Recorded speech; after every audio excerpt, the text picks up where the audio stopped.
Chapter 400. Wang Po's blade was very strong in that it was sharp enough, with the density of his true essence at the upper level of star condensation. He was able to break through the seemingly weak, but actually the toughest barrier of space. At the same time, strong in that his response was ingenious enough. Only by cutting through space could he transcend the abyss between the secular and the divine and resist Zhu Luo's moonlight-infused sword. The clouds over Xuanyang City were still gloomy, their edges still as bright as silver. It was like night had come, and the storm that had filled the streets suddenly vanished. It became abnormally quiet, with only the faint sound of breathing. Those were the shocked sighs of the spectators in the distance. This battle had already surpassed the scope of many people's understanding, but they could feel that Zhu Luo's sword had actually been blocked by Wang Po. How had he done it? This time, Su Li did not cheer. Instead, his expression turned serious. It was not because Wang Po's strike was not brilliant enough, but rather because he felt that this strike was too exquisite. It was as if in the blink of an eye, in the time between the two strikes, Wang Po had comprehended something through this battle with the strongest expert of the continent, and had actually taken another step on the path of the blade. If this was true, then Wang Po's talent in cultivation could truly be said to be world-shaking. Moreover, this sort of opportunity could be said to be extremely rare. If he could survive this battle and completely absorb the precious experience from it, then perhaps he could break through to the peak of the star condensation realm in a very short amount of time, and even see the threshold of the Saint realm. But would Wang Po be able to survive? Especially after his two saber strikes had amply proven that he could threaten Zhu Luo's position as one of the storms of the 8 directions in a few decades? Su Li did not hold any hope for this, so his expression grew even more solemn. He felt that it was such a pity. The wind and rain rose again, and the sound of the rain falling was like a drum. Zhu Luo's sword brought endless wind and rain. After the wind and rain there would be a rainbow. Behind the wind and rain, in the distant northern sky, there would be a bright moon. There was light and there was darkness. Most of the light and darkness were swallowed by the spatial cracks on the street, and their power was greatly reduced. This was also the reason why Wang Po could still raise his blade in the heavy rain. But in the end, the storms of the 8 directions were not ordinary cultivating experts. They were the strongest experts of the continent, possessing an unimaginable amount of true essence, an unimaginable intelligence and combat experience, and the most dazzling brilliance. In the end, Wang Po's blade was unable to restrain that light. It was just like how the dark clouds over Xuanyang City were incapable of obscuring the moon. In the end, the edge of the clouds was plated with a silver edge. The rainy street was dark and gloomy like the night. The spatial crack cut open by the metal blade was so dark that it made one's heart palpitate. However, at some point, the edges of those pitch-black spatial cracks had lit up. The light came from Zhu Luo's sword. The sword glows, accompanied by the howling wind and torrential rain, arrived in front of Wang Po. At this moment, his metal blade needed to continue cleaving through the rainy street, maintaining a sufficient number of cracks in space so that Zhu Luo's moon reflection sword could not break through to his front. When it reached Chen Chongqing and Su Li behind him, he had no way of paying attention to those sword glows. Those sword lights were not very bright, and even appeared somewhat dim.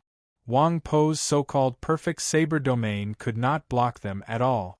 As the sword light descended, there was a ripping sound as Wang Po's clothes were torn to shreds. Several extremely clear sword scars appeared on his body that had undergone perfect purification, and fresh blood slowly seeped out from these sword scars. The sword light kept flashing past his iron saber and landed on his body. It seemed to be an understatement, but it was actually unforgettable. Every sword glow would cut open a wound on his body, drawing out a stream of blood. Wang Po's face grew even paler, without the slightest trace of blood. In the gloomy rainy street, it seemed especially hair-raising. His expression was still calm and resolute, but that pair of very special eyebrows drooped even more fiercely, making him seem rather dejected. He seemed even more bitter and bitter than usual. Yes, his current situation was truly very bitter. Zhu Luo's sword glows were cutting into his body, almost like a death by 1,000 cuts. How could he not be in pain? This pain was still in his mind, in his heart. As a genius of the path of the blade that had long since become famous, and he was even now a great hero of the South, he had still encountered Zhu Luo in his homeland, Tianliang County, and could only bitterly and miserably endure this torment. So what if his talent and willpower were powerful? In the end, it was impossible to change the difference in strength and cultivation. It was just like what the Wang clan had encountered many years ago in Tianliang County. It was so despairing, how could it not be bitter? Only if he put away his blade, left the rainy street, and chose to avoid would he be able to escape this bitterness. However, there were many bitterness in life that could not be avoided. Wang Pe had grown accustomed to these bitter days, so he was keenly aware of this. So he had no intention of avoiding at all. His eyebrows drooped, his expression distressed, his head slightly lowered, tightly gripping his blade as he stood in the torrential rain. He allowed those sword glows that passed through his blade intent to leave behind line after line of blood on his body, and allowed those blood to be washed clean by the increasingly heavy rain. The blade intent on the rainy street was still straight, and the cracks in space it cut open were still straight. As a result, when the torrential rain fell into them, even Zhu Luo was temporarily unable to advance. The vast majority of his sword intent could not reach this side. Wang Pe also stood very straight. But how much longer could he stand? How much longer could he hold the blade in his hand? The torrential rain was bitter and cold, and the fierce wind gradually grew stronger. The beads on the abacus in the ruins of the inn began to move again, clattering as if they were beating a rhythm. Further away on the side street, the musicians of the Liang household had long since fled. All kinds of musical instruments were strewn across the ground, blown about by the wind. The gongs smashed against the walls, causing stones to fall from the walls, the stones landing on the drums, the flutes flying into the air pouring into the holes of the flutes, whimpering. There was also a zither whose strings were breaking, clang clang clang clang. It was a very hurried and chaotic piece of music. When would the storm stop? When would the music end? No one knew. At the back of the rainy street, the crowd stood in a deathly stillness. Liang Zhen stood at the very front, his expression inexplicably calm. Liang Hongzhuang stood on the other side of the street, as if he did not want to stand together with the prince's distant cousin. For some reason, as he gazed at the distant Wang Pe in the storm, his expression was rather strange. It seemed like he wanted to cry, but also seemed like he wanted to laugh. In short, it was very complicated. No one knew what would happen next, and no one could even imagine what would happen next. Dark clouds obscured the sky, making the day seem like night. The ordinary people of Xuanyang City had their doors and windows tightly shut, either hiding under their beds or in their jars. None of them dared to come out.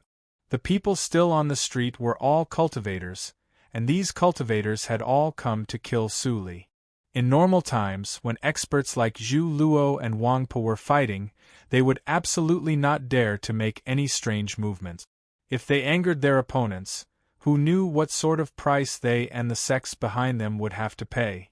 But today, many people did not care about these things. When they stepped into Xuanyang City, they were already prepared to pay with their lives. Liang Wangsun, Liang Hongzhuang, and Shui he did not think much, but those people did. At this moment, Su Li was riding on the back of that buckskin horse. In the storm, he was extremely striking. Everyone knew that he was already a cripple. Moreover, Lin Songhai had succeeded in forcing him to use his final attack. And Chen Chongqing had also paid a great price to block Xiao Zhang and Liang Wangsuan's attacks, so he was probably very tired. As for Wang Pe, he was currently being suppressed by Zhu Luo's sword to the point where it was difficult for him to move. Then, if they attacked Su Li now, who could save him? Who could still block Su Li's spear? Many people thought so, and so they began to do so.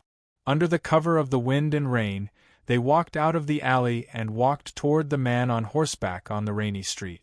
Liang Zhen and Liang Hongzhuang looked at those people walking past them, feeling the chill and killing intent from their bodies. They said nothing, did not stop them, nor did they make a sound.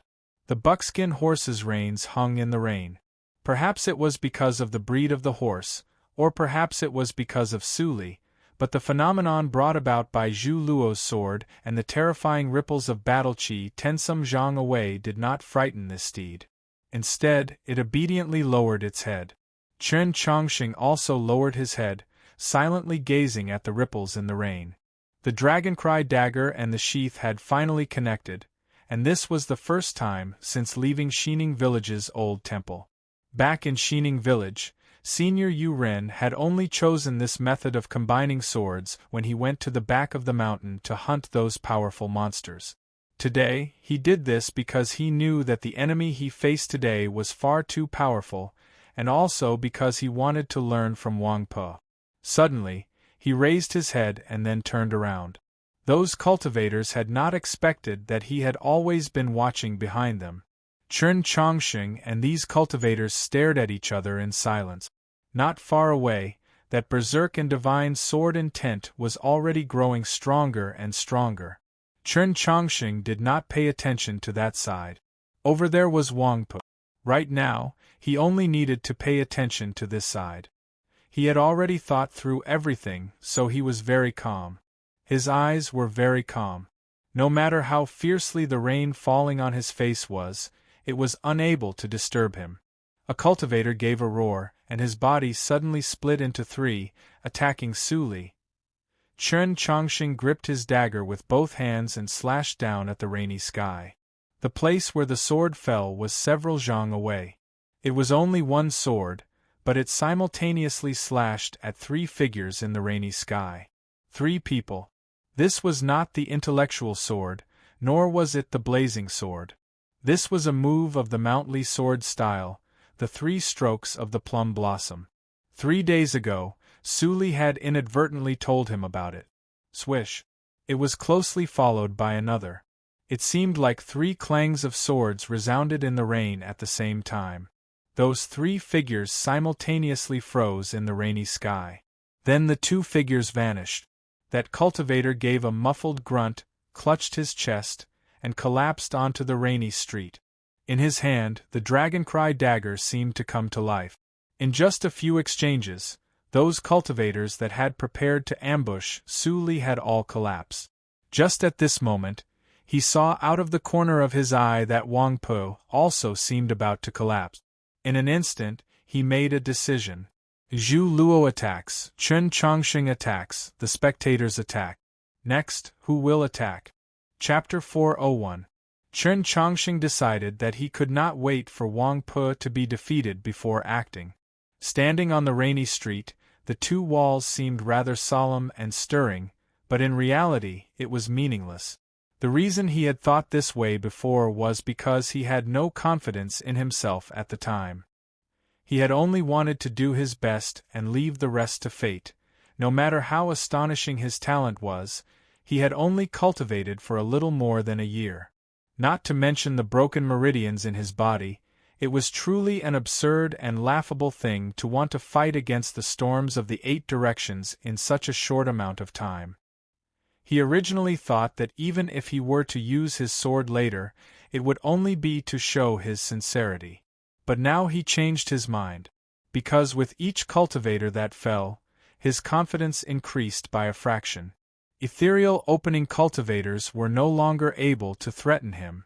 Just a moment ago, there had even been a cultivator who should have entered the initial level of star condensation not too long ago, but he had actually cut down a cultivator in the rain with a single strike of his sword. If it wasn't for the level of the battle at the other end of the street being too high, too dazzling, perhaps more people would have noticed Chen Chongqing's inconceivable feat, the advancement he had obtained in the mausoleum of books, the harvests he had gained in the garden of Zhou, the sword he had learned along the way back to the south with Su Li, and the image of Wang Pu in the torrential rain. All of these were perfectly displayed in this one attack. Looking at Wang Pu, who was bitterly enduring in the storm, looking at the blood that was constantly flowing from his body, which was quickly being diluted by the torrential rain, Chen Chongqing's gradually strengthened confidence and gradually recovering true essence caused an intense desire to well up within his heart. He wanted to try and see if he could stab Zhu Luo with his sword. Even if his opponent was one of the legendary storms of the 8 directions, he still wanted to stab with his sword. To be honest, he didn't know how he should attack or where he should stab. However, he thought that since he had decided to attack, then he would naturally know how to execute it. Chen Chongqing walked past those cultivators lying in the rain, leaving Su Li's horse and walking towards Wang Pu. As he walked, he began to calm his heart and clear his mind, his eyes growing brighter and brighter. His opponent was Zhu Luo, a nascent saint who could easily suppress his blazing sword. Before the moonlight, how could a firefly possibly shine? The moonlight-like sword intent on the rainy street drifted erratically, impossible to calculate, so the intellectual sword naturally couldn't be used. Then what sword should he use? What kind of sword was his strongest sword?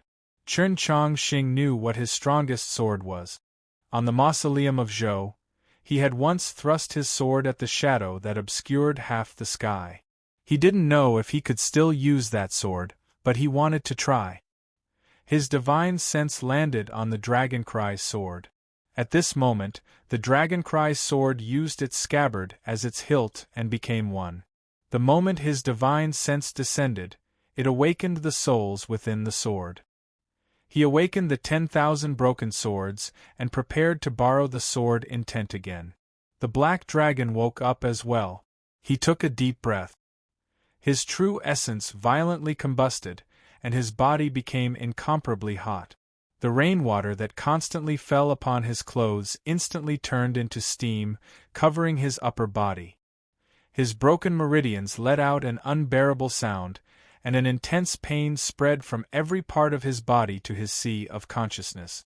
The raging Zhenyuan finally succeeded in breaking through several blockages, and moved to his wrist. He was ready to draw his sword. The countless sword wills in the sword and the wisp of black dragon's soul also silently prepared themselves. However, at this moment, Chen Chongqing suddenly felt that the surrounding rainy street had become a little darker. Was it because of the mist in front of him? It was not because of the fog, but because someone had blocked the light from the street. Chen Chongqing suddenly felt very cold. His body had long since been drenched by the cold rain. Logically speaking, he should have become numb, but at this moment, he seemed to clearly feel a strand of cold wind brush past his neck. A chill arose from the bottom of his heart. His body stiffened, and he found it impossible to move. Only now did he remember that he had forgotten something. That was the most important thing. To be more precise, he had forgotten a person. A person that could not be forgotten. He carried Su Li across tens of thousands of li of snowy plains, returning from the land of demons to the human world. An assassin had been following them the entire time. This assassin was very famous, so Su Li somewhat looked down on him. Of course, only Su Li had the right to look down on this assassin. It must be known that this assassin was ranked 3rd on the ranking of assassins of the Pavilion of Heavenly Secret. No one had ever dared to look down on him, and the vast majority of those who did were probably already dead. Chen Chongqing knew that he absolutely did not have the right to look down on this assassin. Moreover, on the entire journey, Su Li would often stare silently at the distant mountains. From those scenes, he knew that even Su Li felt some fear towards this assassin in the depths of his heart. Su Li and he had always been very vigilant. Whether it was with Shui He or with Liang Hongzhuang, even when they were forced into desperate straits, even when it seemed like they could die at any moment, they still did not forget the existence of this assassin and prepared a backup plan. Only just now did Chen Chongqing finally forget about this matter. just when he was the most confident, felt that he was at his strongest, when his will to fight was at its most resolute. He walked towards Zhu Luo, but he left Su Li. He did not know that the assassin was between him and Su Li, soaked in the rain and lying on the ground. It was the cultivator that he had faked being knocked down, and the assassin was currently standing up. After several dozen days and nights of hiding and waiting, the assassin had finally found the perfect opportunity. The assassin did not wear a mask. He had an ordinary appearance, and his brows and eyes could be seen everywhere. When the rain fell on his face, it did not leave a single mark. It was also very difficult for his appearance to leave a mark on a person's heart. This was a very ordinary and unremarkable person, just like a rock on the side of the road, a tile in a ruin. Chen Chongqing felt the activity behind him, and his body became incomparably stiff. He wanted to turn around, but he knew it was too late. It truly was too late. That assassin would not give him any more chances, would not give Su Li any chances. The assassin floated in the rain in front of the horse. His movement technique seemed very ordinary, but it was very fast. Then he struck. His sword was very ordinary, and his sword technique also seemed very ordinary, but it was very fast. In short, everything happened very quickly. But this assassin's cultivation was very abnormal. The tip of that ordinary sword noiselessly glittered with countless fragments of stars. An extremely powerful and also extremely secluded qi accompanied the sword. The upper level of star condensation. An upper-level star condensation assassin? This had already surpassed the scope of many people's understanding. He had already cultivated to the upper level of star condensation, so why did he still need to kill people for a living? Why did this assassin want to kill Su Li? Just how frightening was this assassin? The rain continued to fall. Chen Chongqing gripped his sword with both hands and stood on the rainy street. Behind him, the assassin was like a ghost, striking at Su Li with his sword. Everything had happened too quickly. It seemed like it was already too late to change anything. The sound of the rain was furious. Suddenly, a rather soft sound rang out. It was the sound of a sword meeting blood. Recently, my health has not been good, and I have been especially busy. I have very few updates. Please forgive me, everyone. I will strive to write more after the 22nd, but I have been writing very diligently. I hope everyone will like it. Chapter 402. The assassin was behind Chen Chongqing. He had used the simplest, and even somewhat stupid, method to make all of Chen Chongqing's vigilance and defenses fall to nothing. Now, he had already rushed in front of Su Li, only a distance of 1 zhang. To an upper-level star condensation assassin, this distance did not exist. Besides experts of the divine domain, only a few people like Jin Yulu and Nank could rely on their innate speed to be faster than him. The assassin's and Su Li's gazes met in the torrential rain. It was already an unchangeable situation of certain death, so their gazes were very calm. However, this calmness concealed an extremely complex emotion. The assassin looked at Su Li. In the depths of his emotionless eyes, one could faintly see a trace of pain that was difficult to erase and a hatred that had been accumulated for countless years. As for Su Li, he looked at the assassin that had broken through the rain. The emotions between his brows were very undisciplined, as if he did not care about this person's life at all. Yet why did he seem so solemn? The yellow paper umbrella was in Su Li's left hand, soaked in the rain. His right hand was still some distance from the handle of the umbrella. Did he still have the strength to fight? In the next moment, would he do what he did in the snowy plains, or in the inn, and grab the handle of the umbrella? After following them silently for several dozen days and nights, no matter how desperate Chen Chongqing and Su Li had been when facing Shui, he and Liang Hongzhuang, the assassin had never acted. Even when Liang Wangsun and Xiao Zhang had arrived in the inn, he still did not take the opportunity to act. It had to be said that this assassin ranked third in the world truly possessed an unimaginable cautiousness and acuity. At that time, he believed that the situation could still change, so he had never moved. Only now, when Wangpa had appeared, Zhu Luo had struck, and Chen Chongqing had walked hot-bloodedly to the other end of the street, when all the changes had come to an end, did he choose to strike. When all the changes had come to an end, his appearance was the only change. At the end of the road, when the water flows, the stone will be revealed. When the sun sets, there is naturally no turning back. It was just like how Chen Chongqing had left Suli. Even if it was only 10 odd steps, it was already too late to turn back, much less turn around to save him. Chen Chongqing's body was very cold. He was not Jin Yulu, nor was he Nank. Although he knew the Yesher step, it was still impossible for him to return to Su Li's side in such a short amount of time. The fastest thing in the world was not the red eagle, not the red goose, not Jin Yulu, not Nank, not that assassin, but thought. As he thought these things with despair, his body began to move. He didn't even realize he had moved. What he used was the Yesher step. He did not turn around, nor did he calculate the position of the stars. He completely relied on his knowledge of the several thousand positions of the Yesher step to recall Su Li's position, and then he disappeared into the rainy sky. He knew that it would be difficult for him to get back before the assassin, but he wanted to try.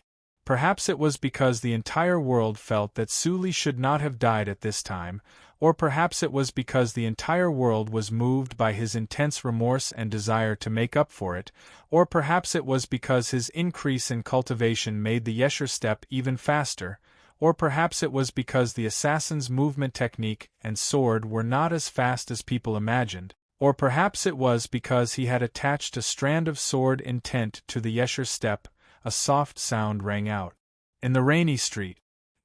That was the sound of the sword coming into contact with blood. That was the sound of the water sack bursting. Chen Chongqing appeared in the rainy sky in front of Su Li. He had actually used the Yesher step to get ahead of that assassin. He lowered his head to look at his abdomen. The assassin's sword had pierced into his abdomen, and blood slowly flowed out. The assassin looked at Chen Chongqing, a slightly perplexed expression appearing in his originally indifferent eyes. He could not understand how his sword had pierced into Chen Chongqing's body. Chen Chongqing also had many things that he could not understand. For example, an upper-level star condensation assassin was actually so formidable, actually able to easily pierce through his body. Although the stab was not too deep, it really was still painful. He looked at his abdomen that was slowly leaking blood, somewhat perplexed, and also somewhat gratified. Why was it that the blood that flowed now had no taste? The assassin could not understand how Chen Chongqing could return so quickly. There was a remnant sword intent that lingered in the rain. The assassin sensed it, and then he knew that it was the final move of the Mount Li sword style. The final move of the Mount Li sword style, mutual destruction, risking one's life and forgetting one's own. It was a sword that did not care about one's life. To not even care about one's life, it was naturally very ruthless. Because it was very ruthless, it was very fast. From the battle in the Grand Examination to the snowy plains, and then to cultivating the blazing sword, Chen Chongqing was very familiar with this sword. In the world, there was no one more familiar with this sword than him. In his moment of despair, he had no time to strike, only enough time to strike. This strike did not need the sword, only its heroism. Fortunately, or perhaps unluckily, he won his gamble. He used the final move of the Mount Li sword style to return to Su Li. He used his own body to block this assassin's incomparably sinister and powerful strike. Blood slowly flowed out and was then washed away by the rain. The rainy street was quiet. Seeing this sight, the crowd was shocked speechless. No one had expected that Chen Chongqing would actually risk his life to protect Su Li. And no one had expected that he would be heavily injured because of this. Everyone in Xuanyang City had come to kill Su Li, but no one wanted to kill Chen Chongqing. He was the principal of the Orthodox Academy. He was the Pope's nephew. This was just an accident. An accident, right? It truly was an accident. Whether it was Zhu Luo on the other side of the street, Su Li on his horse, or even the assassin in front of him, they were all very surprised. Then, what to do next? Soon after, there was another light sound in the rainy street. Blood spurted out and the sword left Chen Chongqing's body. The assassin once more attacked Su Li. He was very calm, even somewhat wooden. Chen Chongqing stepped onto the star position, broke through the curtain of rain, and used his sword to get up. He once more appeared in front of the assassin's sword. With a squelch, the edge of the sword once more sank into his abdomen, bringing with it fresh blood. His face was pale, but there were 2 smears of red. This was the color brought about by pain and blood loss, and also the heroism of stubbornness and willpower mixed together. The assassin slightly lowered his head and calmly looked at him. He said nothing, but the meaning in his eyes was very clear. You will die. Chen Chongqing was heavily injured and unable to speak. As the rain flowed past his face, the meaning was also very clear.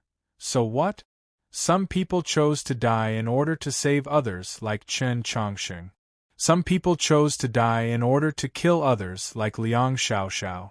From the snowy plains of the land of demons to Tianliang County, tens of thousands of li to the south, Chen Chongqing and Su Li encountered many things and were concerned about certain places. The place that Chen Chongqing was most concerned about was the capital, while the place that Su Li was most concerned about was Mount Li. Mount Li was also very concerned about Su Li, but at that time, Mount Li was facing many troublesome problems. Qiushan Jun was still unconscious from his heavy injuries, and Qi Jian, who had just been transported back to Mount Li, was also unconscious. Afterwards, many people came from Mount Li. Many people in the capital were worried about Chen Chongqing. Luo Luo stood on the roof of the Hall of Pure Virtue, gazing at the setting sun every day. Her elegant and small face was filled with worry and sorrow.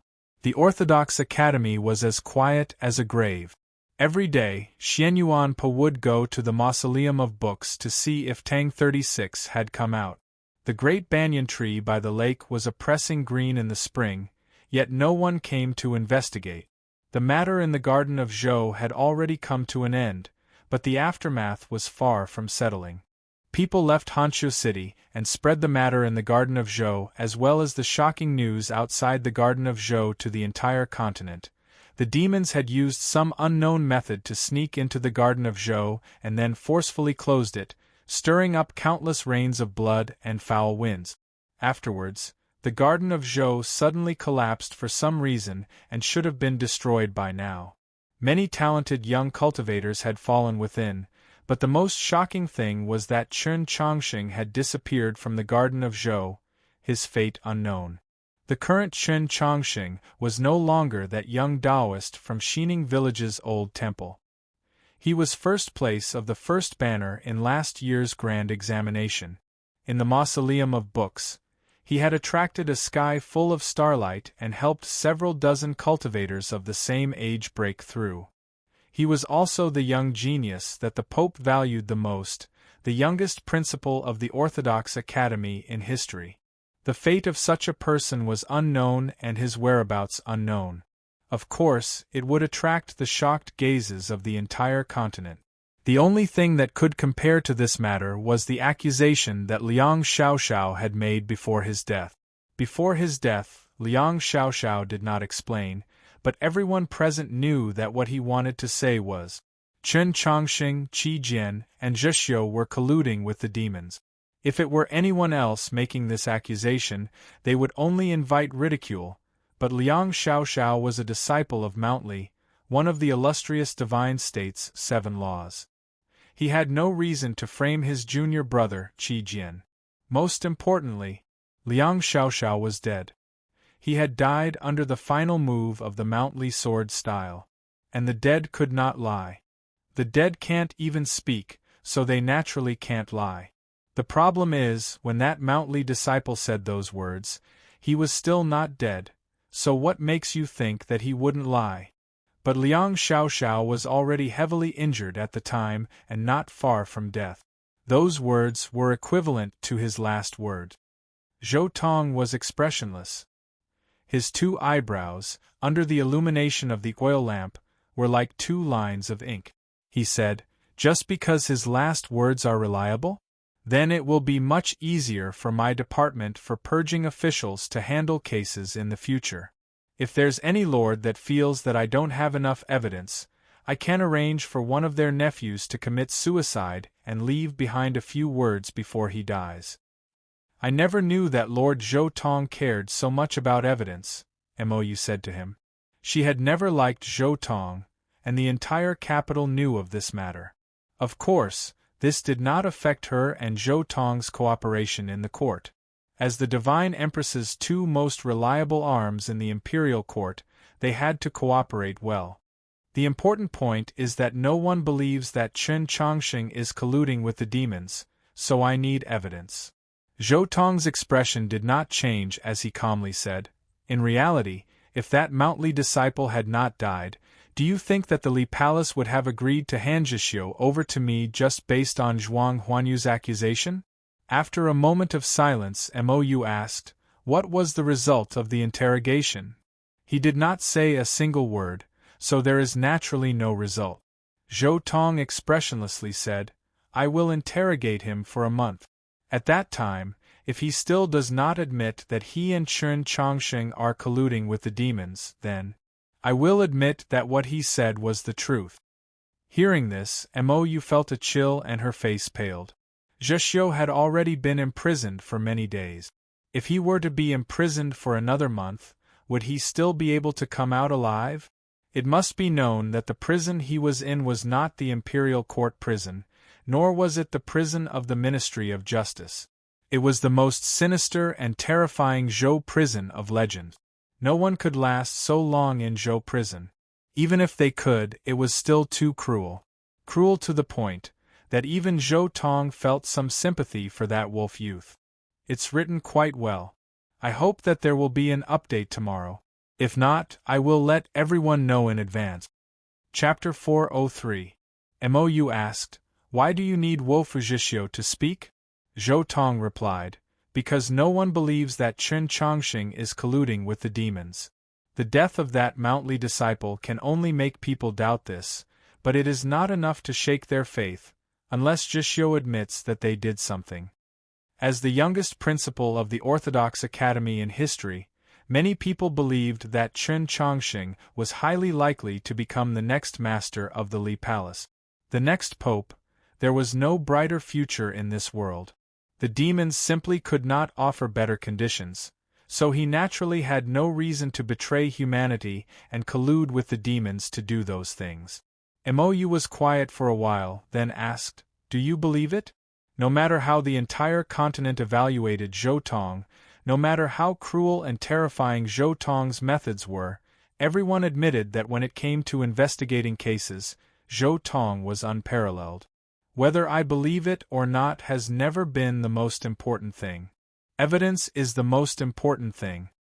Zhou Tong continued, "So I gave that wolf youth another month of time. In truth, that month of time was also given to me." Mou looked into his calm and tranquil eyes and asked, "Even if the military has a lot of objections to this?" The corner of Zhou Tong's mouth twitched as he smiled. "You think I care about these things?" Mou mocked, "I've always wondered, besides the Empress, just what else do you care about?" Zhou Tong did not respond to these rather disrespectful words. Instead, he said, "In truth, I still care about a few very interesting people and matters, like that dead Mountly disciple. If I weren't sure that he was really dead, I would very much like to have him be my successor." Mou's expression changed. "Why? I've rarely seen someone so ruthless to themselves. If they can be so ruthless to themselves, then presumably they have no love for this world. And this is the prerequisite for becoming my successor." Zhou Tong obviously did not have any love for this world, and he did not even have the slightest bit of kindness. Moreover, Liang Xiaoxiao's judgment of the general situation and his calculations of the situation were extremely accurate. He clearly understood that even his own death was not enough to drag Chen Chongqing and Zhixiu into the abyss, so in that performance outside the garden of Zhou before his death, he very clearly divided Mount Li and the capital into two lines. Framing Chen Chongqing and Zhixiu was just something he did in passing. His true target was Mount Li, it was Su Li, and of course there was also that girl called Qi Jian. Upon hearing these words, Mou suddenly felt her body grow somewhat cold. It turned out that Zhou Tong knew everything, understood everything very clearly. He knew that Qi Jian was Su Li's daughter, knew of the hatred in Liang Xiaoxiao's heart, knew that all of this was a scheme.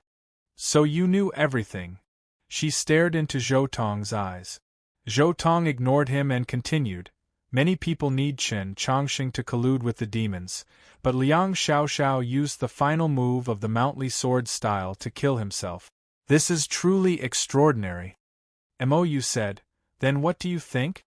Didn't you say that the most important thing is evidence?" Zhou Tong fell silent for a while, then suddenly said, "Chen Chongqing's teacher is Daoist Ji, and no one knows what relationship Daoist Ji has with Black Robe, so why can't Chen Chongqing collude with the demons? Moreover, Chen Chongqing is still alive. Since the garden of Zhou has already been destroyed, and so many people at the main gate have not seen him, how did he leave the garden of Zhou? Other doors? Don't forget, only Black Robe knows where the other doors of the garden of Zhou are." Mou fell silent for a very long time, then said, "So it turns out that you really do suspect him." Zhou Tong stood up and walked to the door of the main hall. Gazing at the many stars in the night sky, he said, "The accusation that Liang Xiaoxiao used his death to send out is very powerful. It just so happens that there are many people in the capital who need Chen Chongqing to collude with the demons. It just so happens that Chen Chongqing was able to leave the garden of Zhou, which means that he might be colluding with the demons. Then I naturally want to know whether or not he is colluding with the demons." Mou walked up behind him and said with a hint of warning, "His Holiness will trust him." Zhou Tong's expression suddenly became rather strange. He said, "If His Holiness still insists on trusting him in this sort of situation, then doesn't that mean that His Holiness is no longer worthy of trust?" Mou suddenly felt that the sinister qi that had seeped out from the courtyard in front of her had arrived here. The air around her had become abnormally cold. She did not know what else to say in this sort of situation. "You should first clearly understand just what the Empress is thinking. Then, what are your thoughts?" Zhou Tong held his hands behind his back and gazed at the night sky. His voice was as light as the air after a rain, and his thin body seemed rather bleak in the darkness. He really did seem like a sorrowful poet. "Me? Thoughts about what?" "Thoughts about Chen Chongqing. Do you want to die?" Mou angrily yelled. Zhou Tong's expression did not change in the slightest. He indifferently said, "That day, when the news that Chen Chongqing was still alive was sent to the capital, I heard that the flowers in the orange garden bloomed overnight. It seems that your mood is quite good." The anger in Mou's eyes transformed into killing intent. Zhou Tong did not turn around, as if he did not notice her gaze. Mou left, and Zhou Tong began to stroll. The entire capital, and even the entire continent, knew that Zhou Tong did not have any hobbies other than walking and personally executing punishments.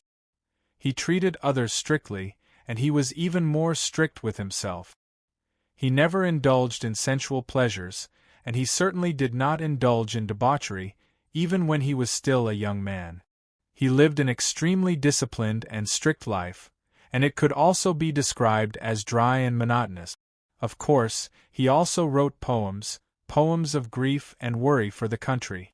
He also wrote memorials to the throne, and he wrote mature strategies for the country. He lived like a great scholar, and in front of the divine Empress, he was definitely not a slanderous minister, but a frank minister. Moreover, he was the most honest official in the history of the great Zhou dynasty, because he never lacked money, and also because no one dared to bribe him. In the garden of Zhou, he raised 15 black Cerberuses. These powerful monsters could only be found in the depths of the demon domain. They possessed a deformed and terrifying appearance, as well as an extremely powerful scouting and battle ability. The black saliva that flowed from them could even corrode the hardest metal. It was probably for this reason that Lord Zhou Tong was not corrupted by money. Bribers could not approach his residence, and those that attempted to sneak into the garden of Zhou to bribe him would become food for these black Cerberuses. In the grass and forest surrounding his residence, who knew how many human bones there were? Deep in the night, 10 odd Cerberuses stood in the darkness. Their black and glossy skin was illuminated by the starlight, giving off a strange feeling. Under the claws and teeth of these black demon dogs was a dungeon. Zhixiu was imprisoned in this dungeon. 55 extremely thin metal chains passed through his body. His naked skin was covered in blood, dried or fresh blood, and in many places, one could even see the eerie white bones. After some time, he woke up. He felt the qi coming from outside the ventilation hole, and with some difficulty, he raised his head and looked in that direction, breathing rapidly several times. From there, he could see a little bit of the night sky with a few stars. He opened his eyes and looked there, seeming somewhat greedy. But in reality, he could not see anything at all. In the depths of his eyes, there was a lemon color. This was the color of the peacock plume's poison mixed with blood. It was somewhat sour. After a busy day, I actually didn't stop updating. I really am amazing. Chapter 404. Liang Xiaoxiao was dead, so the accusation he had made before his death was naturally extremely powerful.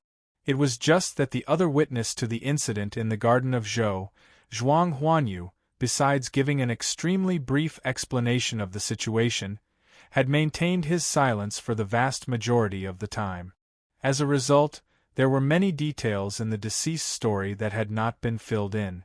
Coupled with the fact that the person Liang Xiaoxiao was testifying against was not an ordinary person, the incident in the Garden of Zhou was very naturally dragged into a quagmire.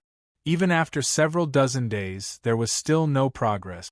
Chen Chongqing's identity was extremely special. The important figures of the Li Palace were assuredly keeping an eye on this matter. In the grand examination, people had already discovered that Zhixiu had a rather good relationship with the Orthodox Academy. Moreover, this wolf youth had achieved countless military merits in the snowy plains of the north, deeply receiving the appreciation of a few divine generals of the great Zhou army. As for how this matter would develop, many people believed that it would ultimately depend on the divine empress's decision. As a result, the Garden of Zhou became the focus of unparalleled gazes. This was because this was Zhou Tong's mansion. The divine empress's will had always been manifested through this craziest and cruelest mad dog. It was also because, after the imperial court had taken Zhixiu away from the Li Palace, he had been imprisoned here. Very few people knew that the legendary Zhou prison, that great prison that caused countless ministers and generals to tremble in fear at the mention of its name, had originally been in the same building as Zhou Tong's mansion.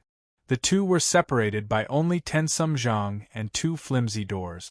The phrase beautiful scenery on a beautiful day, but the heavens referred to Zhou Tong's mansion and Zhou Tong's prison.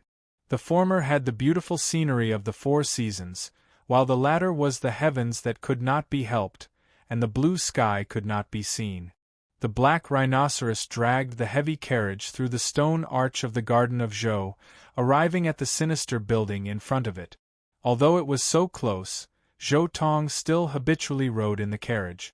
Other than in front of the divine empress, only in this carriage did he feel safe. The black rhinoceros carriage arrived in front of the prison's tunnel. With a creak, the carriage door slowly opened.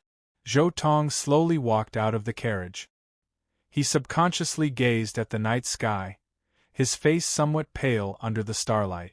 The moment he stepped off the carriage, the security around Zhou prison was instantly raised by several levels. As for the shadows of the nearby eaves, who knew how many cultivators were hiding? Zhou Tong was not a weakling. He was a star condensation expert, one of the few experts of the great Zhou dynasty. But even so, he still lived very cautiously and cautiously. Besides the need to investigate a case, he rarely left Zhou prison. Even if he did leave, the vast majority of the time, he would go to the imperial palace. Moreover, every time he went out, he would bring countless guards with him. He knew very well that there were countless people who wanted to kill him. If there was a ranking of the people on the continent that most people wanted to kill, Su Li would definitely be ranked behind him. He arrived at the dark and cold prison cell. Zhou Tong's expression did not change in the slightest as he looked at the badly mutilated wolf tribe youth. He did not show any of the abnormal excitement that was rumored to have. There was only calmness. Ever since the Divine Empress had ordered him to take over the department for purging officials, Zhou Tong had interrogated countless prisoners, personally used countless punishments, and seen countless wretched situations. There were many people even more wretched than Zhishyo, so it was impossible for him to be moved by this. But he did not believe this to be numbness, nor would he allow himself to become numb because of this bloody scene. He firmly believed that only by maintaining his original intentions towards his work could he continue to maintain his interest and liveliness, and only then could he maintain his keen senses towards many things. Yes, Zhou Tong had always believed that this was just a job. He had originally studied the books of the sages, but he had not done well in policy theory, so he switched to cultivation. He had done quite well in cultivation, but because he was too old, he did not have the opportunity to enter the inner sect of those sects to study. As a result, he began to build his network, finally meeting the Divine Empress in the 100 Herb Garden and taking up this job. When doing a job, one had to love it, and one had to earnestly do it to the best of one's ability. Whether it was reading the books of the sages, cultivating the Tao, or now torturing the people of the world, Zhou Tong had always demanded this of himself, and the facts proved that he had truly succeeded. At 6:15, you fainted from the pain. Based on the time, you should have woken up from the pain, so I will ask you again. If those two women were the two wings of Demon Princess Nank, why did they not work together with that demon general couple and directly kill you? Instead, they worked separately, giving you the chance to separately defeat them? Zhou Tong did not stand in front of Zhishyo and stare into his eyes to pressure him, nor did he look at the file on the table. He stood at the only vent in the dungeon, calmly gazing at the stars in the night sky, seeming rather absent-minded. The file on the table was the statement that Zhishyo had made to Mei Lisha on the road, and after Zhishyo had come to Zhou prison, he had not said a single word. Zhou Tong was keenly aware that mental pressure was of no use to this wolf youth. Zhou Tong had read through the file once and remembered all its contents, including those inconspicuous details. He felt that it was just like Liang Xiaoxiao's last word. Zhishyo's statement also had many questionable points, but he still asked absent-mindedly, because he knew that he did not need to put too much effort into it. Zhishyo would still not admit anything. His question was only a part of his job, a procedure, or perhaps a process. The laws of Zhou stipulated that he had to do something. It was all work. Only by ending this part could he proceed to the next part. Hearing Zhou Tong's voice, Zhishyo finally responded, but he still said nothing. On the contrary, he closed his eyes. After returning from Honshu City to the capital, the Li Palace had sent a cardinal to personally treat him. Currently, the poison in his body was completely suppressed in his eyes. Although he still could not see, it should not worsen and his life was not in danger. He did not care about these problems. He was more concerned about what had happened in the Garden of Zhou. Why had the sky of the Garden of Zhou collapsed? Had Nank and those demon experts died? Had Qin Chongqing also died? And also, had Qi Jian's injuries gotten any better? Was he unconscious, or had he already woken up? He concentrated on these matters, hoping that he could use this method to alleviate his pain. However, his face grew paler and paler, beads of sweat the size of soybeans rolling down his forehead. An extremely thin needle was stuck between his eyebrows. Zhou Tong pinched the end of the needle between his fingers and lightly twisted it. Zhou Tong's expression was very calm. It did not seem like he was executing a torture, but more like a doctor saving his patient. Zheshio's breathing grew more and more hurried, his eyebrows creased more and more, and his body began to violently tremble. The thin chains that passed through his body rubbed against his flesh, scraping away the rotten flesh and new tender flesh. Zhou Tong lightly brushed the end of the needle. Zheshio's mouth was already full of blood from his bite, but he could no longer endure. He cried out in pain, his hoarse voice echoing through the quiet and gloomy Zhou prison. He wanted to faint, but he was in so much pain that he could not faint. Life and death, pain and relief, everything was in Zhou Tong's fingers. Mo, you left the garden of Zhou and headed for the imperial palace. The wheels of the carriage rolled over the gray stones, causing them to undulate. She felt that it would have been better if the carriage had been pulled by a black goat. However, the black goat did not like Zhou Tong and would never follow her there. Suddenly, the carriage stopped. She calmly gazed at the curtain in front of the carriage and asked, "Your Highness, what do you want to do?" Luolua's voice was clear and bright, like a newly sprouted leaf in early spring. "I want to tell all of you that just because teacher has not returned does not mean that the Orthodox Academy has no one." Chapter 405. Mou parted the curtain in front of her and walked out. Looking at that elegant, cute, and noble little girl, she smiled and said, "Your Highness, I don't really understand what you mean." Luoluo did not smile. Her eyes were still very bright as she said, "You know what I mean.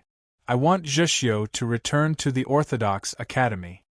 Mou slightly raised her brows and pretended to be perplexed as she asked, "Wo fu Zheshio, what relationship does he have with the Orthodox Academy?" Luoluo very seriously replied, "Zheshio is a student of the Orthodox Academy." Mou calmly replied, "There is no record in the Bureau of Ecclesiastic Education, so no one will admit it." This was a very direct refusal. If the Orthodox Academy had no way of proving that Zheshio was a student, then no matter how noble Luolua's status was, there was no reason for her to exert pressure on the great Zhou imperial court. Luoluo stared into her eyes and said, "You clearly understand that my teacher and I will definitely protect him." Mou replied, "The imperial court places great importance on the law. Whether Zheshio is guilty or not will still have to be tried." Luoluo asked, "Then have you ever thought, if teacher comes back, how will you explain it to him?" Hearing this, Mou recalled Zhou Tong's words from before. For some reason, she felt angry and said, "Why should I explain it to Chen Chongqing? Do you think I'm afraid of him?" Luoluo asked, "Then why don't you hurry and bring my teacher back?" Mou sneered, "The reason Chen Chongqing hasn't come back is because he wants to follow Su Li. At present, the entire world wants to kill Su Li, but this idiot insists on protecting Su Li. What does this have to do with me? What does it have to do with the Empress? If your Highness has the ability, there is no harm in letting him clearly understand his own stupidity." These words were spoken very quickly, like pearls falling onto a jade plate. The clear sound never stopped, because she truly was very angry. Angry at his stubbornness, angry at his idiocy, angry at his not cherishing his own life. The him here was naturally Chen Chongqing. Luolua's eyes grew brighter and brighter. Looking at her, she said, "If teacher doesn't come back, he naturally has his reasons. If you're really worried about him, if you have the ability, bring him back." Mou became even angrier. She thought to herself, "Why would I be worried about Chen Chongqing's life or death?" She said, "Your Highness, you should be well aware of just who is standing behind the people who killed Su Li in Xuanyang City. If you have the ability, then have His Holiness retract the decree." Luoluo no longer paid her any attention and turned to walk out of the imperial palace. Only her clear and childish voice still echoed. In any case, if you have the ability, have His Holiness take back my teacher's bed. Hearing these words, Mou's cheeks blushed slightly. She stared at her back, suppressing her shyness as she said, Your Highness is so young, yet you care about these things. I don't have that kind of ability. It could be said that she had no ability, but when Mou walked onto the dew platform and saw the Divine Empress bathed in the radiance of the night pearls at the edge of the platform, she still couldn't help but want to say something. Finally, when she opened her mouth, she talked about her previous encounter. Chun of you, Mo of Li, Mo and said of you, when, Mou of Moava of Chun of, family Chun, you and Emperor, Mingmo Yu softly replied, presumably, Chun Chongqing still has some use. The Divine Empress smiled. In the past few days, the capital has been spreading the news that Chun Chongqing was not able to leave the Garden of Zhou and may have already lost his life. I hear that she's very sad? Mou thought, sad is not as simple as that. Just when she was about to say something, the Divine Empress suddenly turned around and glanced at her. It was just a very simple glance, very light, without any deep meaning, just a casual glance.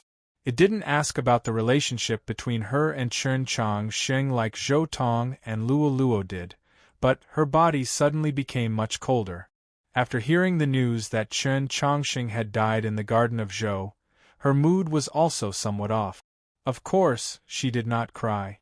She only felt somewhat disappointed, very perplexed, as if something was missing from her life. She knew that this sort of emotional reaction was very problematic. She was very worried that others would see this problem. But tonight, first Zhou Tong had asked, then Luo Luo had brought it up, and now, the Empress had glanced at her. How could she not be nervous? Fortunately, the Divine Empress did not do anything. She only extended her hand and lightly stroked her smooth and exquisite cheek, like she was playing with a cat, or like she was playing with some very wonderful object. Everyone knew that Mo Yu was an extremely beautiful woman, so beautiful that she was like a work of art. The Divine Empress rarely acted so intimately with anyone, not even her own daughter, let alone those sons who had died and descendants who had been exiled to the various counties. In these past few years, only Mou was an exception. There were times when some busybodies would even make many scandalous speculations about the relationship between these two lofty women of the great Zhou dynasty, but these speculations did not spread too far. This was because the Divine Empress's status was too lofty, and also because the Divine Empress was also a beauty. She was even more beautiful than Mou. From the era of Taizong, she had been publicly acknowledged as the #1 beauty. Chun Chongqing will not die. The Divine Empress gazed at the myriad stars in the night sky, her expression very casual. Mou heard these words, but it was like she had heard the voice of an immortal. She immediately felt much more relaxed. She walked to the Divine Empress's side, and just like in the past when the mood was at its best, she lightly held the Divine Empress's arm. Then what about Su Li? Will he die? Today, at noon, the news that Su Li and Chun Chongqing had appeared in Xuanyang City had finally reached the capital, and Zhu Luo's action had only been confirmed at dusk. Su Li was an enemy feared by the demons, and at the same time, he had always been an opponent of the Great Zhou. Mou would not care about his life or death like she did for Chun Chongqing. She would only be a little worried, because Su Li was no ordinary person. His life or death was highly likely to change the entire situation of the continent, and just what did the Divine Empress think about this? What I think is not important, because no one has ever asked me what I think about this matter. The Divine Empress stood on the edge of the dew platform, her hands held behind her. Her figure was clearly graceful, but it gave off a majestic feeling like she was embracing the world. Her words at this moment were tinged with ridicule and coldness. Mou understood the Empress's meaning. Divine General Shui, he had not received the Empress's decree before making his move, but the entire continent would regard his action as the divine Empress's will. In the Great Zhou dynasty, whether it was the old or the new powers, the imperial court or the orthodoxy, there were far too many people who wanted Su Li dead. This was because the millions upon millions of Zhou people had a common dream: to unite the north and south and unite the world. But if he dies, then he dies. The divine Empress gazed at that star in the night sky that had already shone brightly for several centuries but had now become abnormally dim. After a moment of silence, she said, "In any case, I don't like Su Li. He's too distant from the world. What use is there in keeping him?" The next chapter will be updated before 12. Chapter 406. In Xuanyang City, there were only two factions that had the qualifications, or the confidence, to directly oppose Zhu Luo: Shui He and the Great Zhou Northern Army, and Hua Jiefu and the branch of the Orthodoxy. From Zhu Luo's actions, the Li Palace's stance was extremely clear. Now that the divine Empress had agreed to Su Li's death, Su Li truly did deserve to die, but Zhexiu was still imprisoned in Zhou prison. Mou found it somewhat impossible to ascertain just what the Empress thought of Chen Chongsheng. In the end, she could not hold back and voiced the doubt in her heart. If Chen Chongsheng insists on protecting Su Li, then what should we do? The divine Empress calmly replied, "Don't forget what kind of person Zhu Luo is." Of the four families of Tianliang, the Liang household had endured silently for 1,000 years. In that great chaos 10 some years ago, Su Li's sword had stolen away all of its boldness. Although Liang Wangsun was very outstanding, it was no longer possible for him to recreate the Liang household's former magnificence. The Wang clan was half in ruins, and its old garden had long since been reduced to ruins. Even a person like Wang Pe had been forced to flee to the south. Only Zhu Luo had a good relationship with the old imperial clan, and his relationship with Mei Lisha was even more intimate. For him to attack Su Li in Xuanyang City, it was obvious that it was the Li Palace's will, so he naturally would not let Chen Chongsheng die. As for whether or not there would be an accident, the storms of the 8 directions were transcendental experts. After Su Li was heavily injured, Zhu Luo was the sole, supreme existence in Xuanyang City. He had complete control over the situation, so how could he let an accident happen? Mou understood everything and finally relaxed. Looking at the Empress's dazzling and beautiful face, she thought to herself, "Then what about you? Do you want Chen Chongsheng to live, or do you want him to die?" Some people died to kill, like Liang Xiaoxiao. Some people went to die to save, like Chen Chongsheng and Wang Pe. There were also some people that were striving to revive themselves so that they could live. That person was Qiushan Jun. When the clue to the Garden of Zhou appeared on the continent, as the world's publicly acknowledged #1 ethereal opening cultivator, Qiushan Jun accepted the arrangements of the 5 saints and entered some place. Under the confrontation of several demon experts of the same level, he seized the key to the Garden of Zhou. For the sake of this matter, he had disappeared for many days, missing the grand examination and viewing the monoliths in the mausoleum of books. He also did not know that the Mount Li Sword sect and the Qiushan clan had decided to go to the capital to propose for him. Moreover, he had been heavily injured, and it had been difficult for him to recover. But all of this was worth it, because the Garden of Zhou had fallen into the hands of humans, because when he was in desperate straits, he erupted with unprecedented energy, and because the blood of the true dragon had awakened once more, allowing him to successfully break into star condensation in one go. Just like before, he had once again shocked the entire world. Who could compare to Qiushan Jun? Chen Chongsheng had obtained first place upon the first banner in the grand examination and had attracted a night of starlight in the mausoleum of books. Together with Su Yurong, he had become the youngest upper-level ethereal opening cultivator in history, but he still could not catch up to him. Some clergy of Li Palace and people like Tang 36 had a different view on this. From their point of view, Chen Chongsheng was still young and had only cultivated for a little more than a year. To have such progress, it was only a matter of time before he caught up to Qiu Shanjun. They even thought that comparing Qiu Shanjun to Chen Chongsheng was like bullying the weak. But in reality, Qiu Shanjun was actually not even 20 years old. He was even younger than Go Hanshi by a year.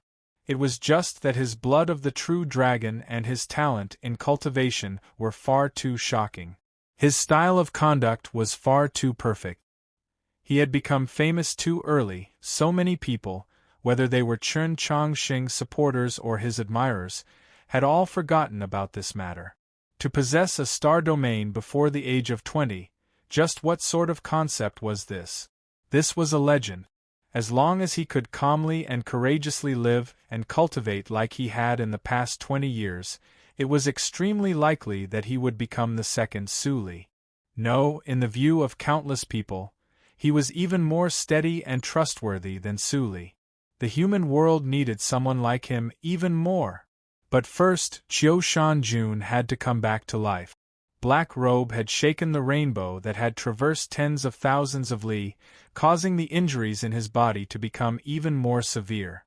Afterwards, in order to stabilize the rainbow, in order to quickly reopen the Garden of Zhou and bring out the human cultivators within, Qiu Shanjun disregarded his heavy injuries and endlessly poured true essence and the qi of his blood into the rainbow day and night.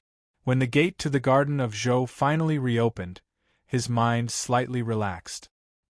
He could no longer endure, so he closed his eyes on the prayer mat and fell into a deep sleep. He was not truly unconscious, but in the entirety of Mount Li, only he knew the secret technique of the path of the sword rest. When Martial Granduncle Su Li had passed on sword styles to him for a month, the first thing he had taught him was sword rest. On the surface, sword rest seemed like a coma, but the difference was that the person who entered the state of sword rest could still hear the sounds of the outside world. It was just that because all the true essence and essence blood had to be used to suppress and repair the injuries and cleanse the Tao heart, there was no more. Not even a single drop of essence blood could be used to maintain movement. Even moving a finger would directly cause the injuries to completely explode.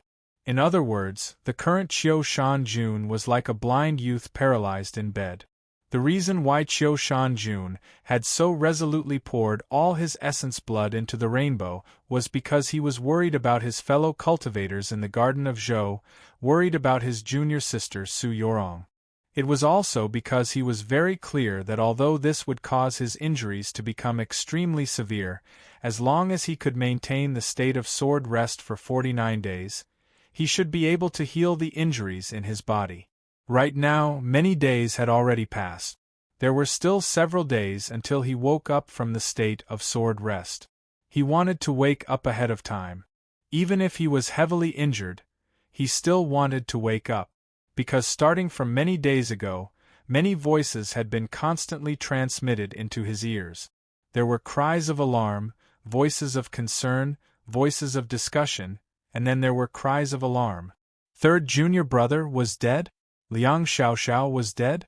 Qiu Shanjun's Tao heart felt like it had suffered a heavy blow. His grief was at its peak, and at the same time, his rage was at its peak. Who was it who dared to kill a fellow disciple of my Mount Li, dared to kill a person of my 7 laws, dared to kill my junior brother? But he could do nothing. He could only listen to the sect master's trembling voice as well as the whispers that gradually faded into the distance. In the dark world of sword rest, Qiu Shanjun gradually regained his calm. He vaguely sensed that there was something wrong with the situation. After a few days, junior brother Qi Jian was carried back and carried into the sect master's dwelling, placed on the bed across from him. At the moment, on the highest peak of Mount Li, 2 unconscious disciples were lying on the ground. Who had done this? Just what had happened in the Garden of Zhou? Qiu Shanjun calmly, even callously, pondered. He was like a sword resting in its sheath, ready to reveal its edge at any time. With his eyes closed, he heard many names. Zhixiu Zhuang Huanyu. Chen Chongxing. Was it like this? So it was like this. Chapter 407. In the dwelling at the peak of Mount Li, there were several more unconscious people today, lying between Qiushan Jun and Qi Jian's sleeping mattresses. Their wounds, which had been simply bandaged, were still oozing blood. The scene seemed rather bloody. Several dozen Mount Li disciples stood outside the dwelling. Bai Kai stood at the very front, one hand supporting the sect master and the other holding a sword. His face was rather pale, not only because he was a little scared of blood, but also because his emotions were in turmoil. Of course, this turmoil did not refer to fear. Since he was scared of blood, he was definitely not a real Bai Kai. This youth with a very strange name was an inner disciple of the Mount Li sword sect. He was ranked 6th among the Divine State's 7 laws and was at the later stage of meditation. The emotion raging in his chest was anger. The Mount Li sword sect's expression was very grave, but his body was very weak. He was a mighty figure who had shaken the heavenly south region, yet he couldn't even stand properly. He had to be supported by his younger disciples in order to stand properly. The stone plateau and mountain path outside the dwelling were covered in blood and sword slashes. It was obvious that an extremely bitter battle had just occurred. In the early morning, several elders suddenly brought their disciples to the main peak and requested that Qi Jian be handed over to the discipline hall for interrogation. When the sect master of the Mount Li sword sect rejected this suggestion, a battle suddenly broke out. The heavily injured person in the cave, the bloodstains and broken swords outside the cave, were the tragic results of this battle. Shameless to the extreme, Bai Kai looked at Elder Xiao Songgong at the front of the crowd and rebuked in both grief and anger. You dare conspire to harm the sect master? Do you want to betray Mount Li? At the moment, Go Hanshi, Liang Banhu, and Guan Feibai were still comprehending the Tao in the capital's mausoleum of books. Qiushan Jun and Qi Jian were still heavily injured, and of the Divine State's 7 laws, only Bai Kai remained. Several of the second-generation martial uncles were trapped in the belly of the mountain, so he had to stand at the very front. Although he was the Mount Li sword sect's most favored junior disciple and had a very special status, in normal times, he would have been extremely courteous to an elder like Xiao Songgong and would never have dared to say such words. But now, he was truly furious. If the sect master had not been injured in the Garden of Zhou, even if Xiao Songgong had ambushed him, how could he have been so heavily injured? If the martial uncles hadn't been trapped in the sword formation in the belly of the mountain, these people wouldn't have dared to come to the peak. The mountain breeze caressed Xiao Songgong's white eyebrows. The morning light shone on his emotionless face. His usual transcendent demeanor had already been completely replaced by a callous and unyielding aura. He sternly yelled, "Just who wants to betray Mount Li?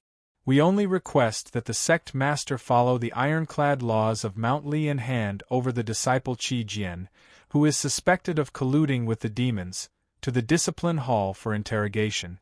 Why do you not agree?" Xiao Songgong stared at the pale-faced Mount Li sect master and said with a hint of ruthlessness, "Can you tell me the reason?" The Mount Li sect master looked at him, his somewhat gloomy eyes brimming with indifference and sorrow as if he had seen through everything. "Then, senior brother, can you tell me the reason? Why did you use the secret method left behind by Master and trap them in the belly of the mountain when they were preparing to go to the north to rescue youngest uncle through the sword formation? Why do you have fellow Taoists from the longevity sect standing behind you, and also the patriarch of the Qiushan clan, and also why did you strike me with that palm earlier?" As these words left his mouth, the whistling of swords grew louder under the morning light. Several dozen flying swords circled around the peak of the mountain where the dwelling was located, flying at high speeds, drawing out rays of golden light. This was a part of Mount Li's myriad sword array. Seeing these flying swords, The people who had followed Xiao Songgong up the mountain all had grave expressions, including the upper-level star condensation elder of the longevity sect and the guardian of the Qiushan clan with unfathomable strength. Only the patriarch of the Qiushan clan seemed oblivious. How profound was the Mountly sect master's cultivation! Even though he was heavily injured and powerless to fight, his heart of the sword still existed. His words were like sharp swords, making it impossible to respond. The two discipline hall elders that had been standing behind Xiao Songgong this entire time revealed expressions of shame. Even Xiao Songgong's expression changed several times, and then he turned to the longevity sect elder. Previously, after Xiao Songgong's sneak attack had succeeded, the sect master had used the last of his sword intent to awaken a part of the myriad sword array, protecting the dwelling and simultaneously isolating the peaks of Mountly. Several of the second-generation star condensation experts of Mountly had been trapped in the belly of the mountain by Xiao Songgong's secret method. He did not want the disciples of the other peaks to come to their rescue only to be injured by Xiao Songgong's faction, but at the same time, he had activated the sound amplification technique of the myriad swords' rumbling thunder, so all the words spoken on the summit could be heard by the peaks of Mountly. If possible, Xiao Songgong naturally did not want to answer the sect master's questions, but in the current situation, if he wanted to smoothly seize authority over Mountly and convince the masses, he had to give an extremely convincing answer. The longevity sect elder expressionlessly said, "Why? Because we suspect that you're colluding with the demons." Hearing this, the Mountly disciples standing by the sect master's side were enraged and could not help but curse. Bai Kai was so angry that his entire face turned red, and the hand that gripped his sword began to tremble. There were even curses coming from one of the nearby mountains. The Mountly sect master was a person of virtue and prestige. He treated all his disciples equally, and even in the entire south, he was renowned for his benevolence. Yet now, this longevity sect elder was actually accusing him of colluding with the demons. How could anyone endure this? The Tensum Mountains began to boil, but at this moment, the only people present were the third-generation disciples, as well as some outer sect disciples with even lower cultivations. They simply had no way of breaking through the myriad sword array and coming to the rescue, so they could only curse. The longevity sect elder's skin was truly extremely thick. His expression did not change as he said, before Mountly disciple Liang Xiaoxiao died, he accused Qi Jian of colluding with the demons, Wofu Zhixiu, and Chen Chongxing to begin a massacre in the Garden of Zhou. It was precisely because of this that Qiushan Jun fell into a coma. As Qiushan Jun's teacher, why have you delayed for so many days and refused to hand Qi Jian over to the discipline hall for interrogation? Just what are you trying to hide? How can people not suspect that you are also colluding with the demons? Since when did the longevity sect have the right to interfere in the matters of my Mountly? The Mountly sect master looked at the longevity sect elder and said, "Don't say any nonsense about the longevity sect being the ancestral court of the South. Back then, Junior Marshal Uncle killed all the elders of the longevity sect. Do you really think that my Mountly would listen to you? Truly naive and childish to the extreme." Hearing these words, the Tensum Mountains of Mountly exploded with thunderous laughter. There were even some disciples who praised the sect master's assessment. Bai Kai and the other disciples even roared with laughter. Paired with the blood and swords covering the ground, the atmosphere spontaneously rose. Xiao Songgong noticed that the disciples loyal to him and the other two elders had rather uneasy expressions and couldn't help but feel regret. He thought to himself, I was only thinking that Mountly is a subordinate of the longevity sect, so I agreed to let the longevity sect elder accompany me. I forgot that in these 10-some years, because of Su Li, the disciples of Mountly had no respect for the longevity sect, only hostility. No matter what, Elder Ji is still an elder of the same sect. Junior brother, you should still be a little more respectful. Xiao Songgong coldly said to the sect master, "If you don't want others to suspect that you are colluding with the demons, then hand over Qi Jian. When the time comes, I will personally apologize to you, then cut off one of my arms and seclude myself in the back of the mountain for 500 years. These words were extremely unyielding, actually causing the jeering and cursing of the peaks of Mount Li to stop. The sect master calmly gazed at Xiao Songgong and sighed, thinking to himself, "If you weren't certain that I wouldn't hand over Qi Jian, you wouldn't have dared to swear such a venomous oath." "Just this matter?" he asked, looking into Xiao Songgong's eyes. Xiao Songgong made no concession. Staring into his eyes, he hatefully said, "The magic sword naturally has to be handed over as well, and then you have to hand over the myriad sword array." The Mount Li sect master calmly asked, "Everything has been handed over. Presumably, my position as sect master will also have to be handed over." Xiao Songgong said nothing, tacitly agreeing. Bai Kai angrily retorted, "Why is it that when you say that junior brother is colluding with the demons, he is colluding with the demons?" A discipline hall elder who had been silent all this time suddenly said, "The one who accused Qi Jian of colluding with the demons was not us, but your deceased third brother." This discipline hall elder had an extremely high prestige in Mount Li. He was normally very strict in enforcing the law and was the most just and fair. There was not a single disciple of the various peaks that dared to submit to him. Hearing his words, Bai Kai was momentarily speechless, and even the disciples of the various peaks fell silent. The discipline hall elder turned to the sect master and sighed, "Why are you not willing to let the discipline hall interrogate him?" The Mount Li sect master calmly replied, "Because I do not believe that Qi Jian would commit such an evil deed." The discipline hall elder sternly said, "Even if your other disciple, Liang Xiaoxiao, personally accused him, and he's already dead." The Mount Li sect master was quiet for a while, then replied, "Yes." The discipline hall elder asked, "Since you don't believe him, why are you not willing to let the discipline hall interrogate him?" The Mount Li sect master looked at him in silence for a very long time. Finally, he said, "Because I do not trust the discipline hall." There was a slight uproar in the mountains.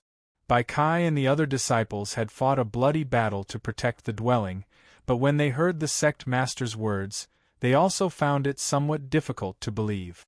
It must be known that Mount Li's discipline hall was the most just and had never done anything improper. The discipline hall elder's eyebrows slightly twitched, clearly very angry. He asked, "May I ask, Lord Sect Master, in these past 100 years, has the discipline hall ever done anything unjust? If not, why is it not trustworthy?" "Because you do not trust junior marshal uncle," the sect master said to the two discipline hall elders. The discipline hall elder asked, "Why do you say this?" The sect master explained, "When you entered the mausoleum of books and swore a blood oath to become monolith guardians, junior marshal uncle flew into a rage when he heard this. He charged into the mausoleum of books and forcefully took you away. Every time the common people mention this matter, they always praise my Mount Li for acting like the bright moon and cool breeze, but I am keenly aware that you have always felt that you would never have the chance to enter the divine domain because junior marshal uncle took you out of the mausoleum of books. You always felt that junior marshal uncle had let you down. This was an extremely famous event of the past. But only this morning did many Mount Li disciples realize that those two Mount Li disciples who had been forcefully taken away from the mausoleum of books by their martial grandaunts were actually the two discipline hall elders who were later renowned for their incorruptibility. The other discipline hall elder, who had not spoken, suddenly said in a hoarse voice, "Could it be that junior marshal uncle had not let us down?" The sect master painfully replied, "The mausoleum of books is a holy land and also an abyss. It's been opened for so many years, and you still haven't understood? Junior marshal uncle did not hesitate to offend the Li Palace in order to give you true freedom, but you held a grudge for so many years. How absurd." Chapter 408. The discipline hall elder expressionlessly said, In all matters we ask about the actions, not the hearts, and this is even more true for obeying the law. Regardless of sect master's opinion of us, according to the laws of Mount Li, Qi Jian's disciples should be interrogated by the discipline hall. Bai Kai angrily said, "Martial Uncle Hong, if we ask about the actions and not the hearts, then besides the glance that third brother gave her before he died, did junior brother commit any mistakes? Just what did he do that he needs to be interrogated by the discipline hall?" Xiao Songgong sneered at him. Although Liang Xiaoxiao only glanced at her, he clearly said that the wolf cub was the true culprit who had colluded with the demons to bring chaos to the Garden of Zhou. And in the Garden of Zhou, even in the entire Garden of Zhou, there are at least several hundred pairs of eyes that clearly saw Qi Jian and that wolf cub embracing and exchanging flirtatious glances. Just what is the relationship between them? The vast majority of people did not understand the meaning of Elder Xiao Songgong's words, but those who knew of Qi Jian's past suddenly had a change of expression. Without waiting for these people to speak, Xiao Songgong yelled, "Qi Jian is Junior Martial Uncle's own daughter." All the peaks were in an uproar. As a woman, she actually dared to hook up with a wolf-tribe demi-human, actually having a physical relationship. Does she even have any shame? Where does she place the clean reputation of my Mount Li? Why can't the discipline hall interrogate her? Xiao Songgong's cold and malicious voice reverberated through the peak, simultaneously being transmitted through the array to all the other peaks. For a moment all the peaks were silent. The Mount Li disciples were shocked speechless. Junior brother Qi Jian was actually a woman? And she was Martial Granduncle's own daughter? Were these things all true? Xiao Songgong stared into the sect leader's eyes and said mockingly, "If she wasn't youngest Martial Uncle's daughter, how could you spoil her so much? Whatever she wants, you give it to her. Have Han Shi and the others ever received such treatment? Even Qiushan, have you treated him as well as Qi Jian? Do you think I don't know? You even want to pass on the position of sect master to her." Hearing these words, the disciples of Mount Li were even more shocked. Bai Kai was very anxious and wanted to say a few words, but he was stopped by the sect master. The sect leader looked at Xiao Songgong and shook his head. His face revealed a hint of mockery and sorrow. He indeed doted on Qi Jian, far above Han Shi and the others. Even Qiushan could not compare, but that was not because Qi Jian was his youngest martial uncle's daughter or his last disciple, but because Qi Jian was a girl. The sect leader knew that Qiushan and the others all understood and accepted such a simple logic. That was why in these past few years, they had especially doted on Qi Jian. He believed that Xiao Songgong also understood, but why would he listen now? Xiao Songgong did not stop his attack because of the sect master's silence. He looked at him and coldly said, "The position of sect master of the Mount Li sword sect is not yours. If you want to pass it on to Qi Jian, you have to see if we agree or not." The sect master calmly asked him, "Then in your view, who should be the sect master of the Mount Li sword sect?" Xiao Songgong coldly said, "The position of Mount Li sword sect master should belong to martial nephew Qiushan in the future." These words were very forceful. Whether it was the disciples of the various peaks, or even Bai Kai supporting the sect master, they all felt that these words were only right and proper. The entire Mount Li sword sect, even the entire world, had long since tacitly agreed on this point. In the end, it's still the position of sect master. The sect master sighed as he looked at Xiao Songgong, his eyes brimming with pity, even sympathy. When will senior brother learn to look a little further? Xiao Songgong was inexplicably angered by the sect master's gaze. He yelled, "Could it be that you think I'm a person who covets power and position? Could it be that you think that I offended my superior today for my own benefit?" The sect master calmly smiled. "Or perhaps you might be doing it for the benefit of the entire human world." There was no doubt that this was sarcasm. Bai Kai, who was supporting the sect master, began to laugh. The several dozen Mountly disciples in front of the dwelling, their clothes stained with blood, also began to laugh. Only Xiao Songgong, the two discipline hall elders, and their disciples found it impossible to laugh. Xiao Songgong took a deep breath, then said, "Hand over the myriad sword array, abdicate and let Qi Jian stand trial. I will only manage it for 5 years, then retire to the back of the mountain and hand over the sect master to martial nephew Qiushan." The sect master ignored him. He turned to the two discipline hall elders and asked, "Two senior brothers, do you also support this proposal?" The discipline hall elder expressionlessly said, "Sect master, whether or not you abdicate is not up to the discipline hall to decide, but if you insist on not handing over Qi Jian, the discipline hall will demand that you temporarily hand over your authority." The sect master calmly said, "Two senior brothers want to speak of sect rules, so I will speak of sect rules." The discipline hall elder expressionlessly said, "Sect master, please speak." Junior martial uncle is currently trapped in the north. The Mountly sword array has already been in operation for many days, only waiting for concrete news. Yesterday afternoon, we received news that Junior martial uncle had appeared in Xuanyang City. The 3 elders of the Sword Hall led the elites of the sect into the sword array, preparing to go to Xuanyang City to receive Junior martial uncle. Who could have expected that Elder Xiao Songgong would collude with outsiders from the Longevity sect and secretly destroy the sword array last night, trapping the 3 elders of the Sword Hall and the elites of my Mountly in the belly of the mountain? If my disciple Qi Jian and the wolf youth supporting each other in the Garden of Zhou is a crime, then may I ask the 2 discipline hall elders, just what crime is this? The sect master looked at the 2 discipline hall elders and asked, "Right now, Junior martial uncle is heavily injured and isolated and helpless. If he were to die at the hands of those rascals, since my 2 senior brothers do not hold a grudge against Junior martial uncle because of the old matter of the mausoleum of books, shouldn't you first cripple Elder Xiao Songgong's cultivation and throw him into the discipline hall's prison?"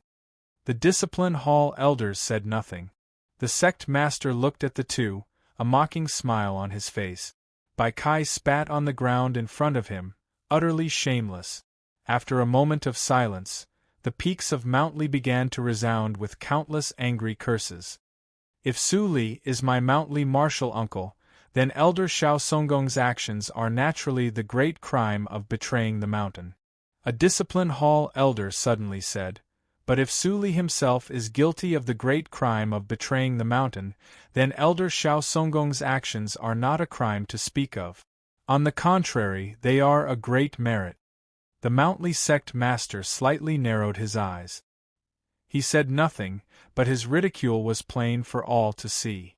Bai Kai, who was supporting him, sneered, "Fabricate, continue to fabricate. I'm afraid that not even second brother and Chen Chongxing have read the books you've written. Su Li has always been a madman."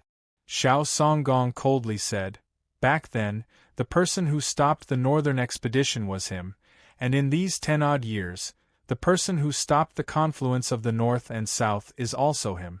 Just what does he want to do? He's not as old as us, and he entered the sect later than we did.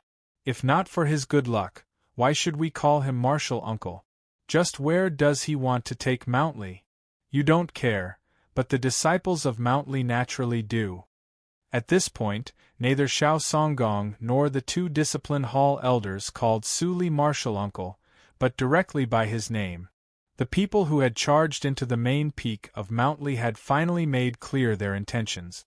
They wanted to use Liang Xiaoxiao's death to make trouble for Qi Jian, and ultimately use this matter to completely erase Su Li's influence from Mountly.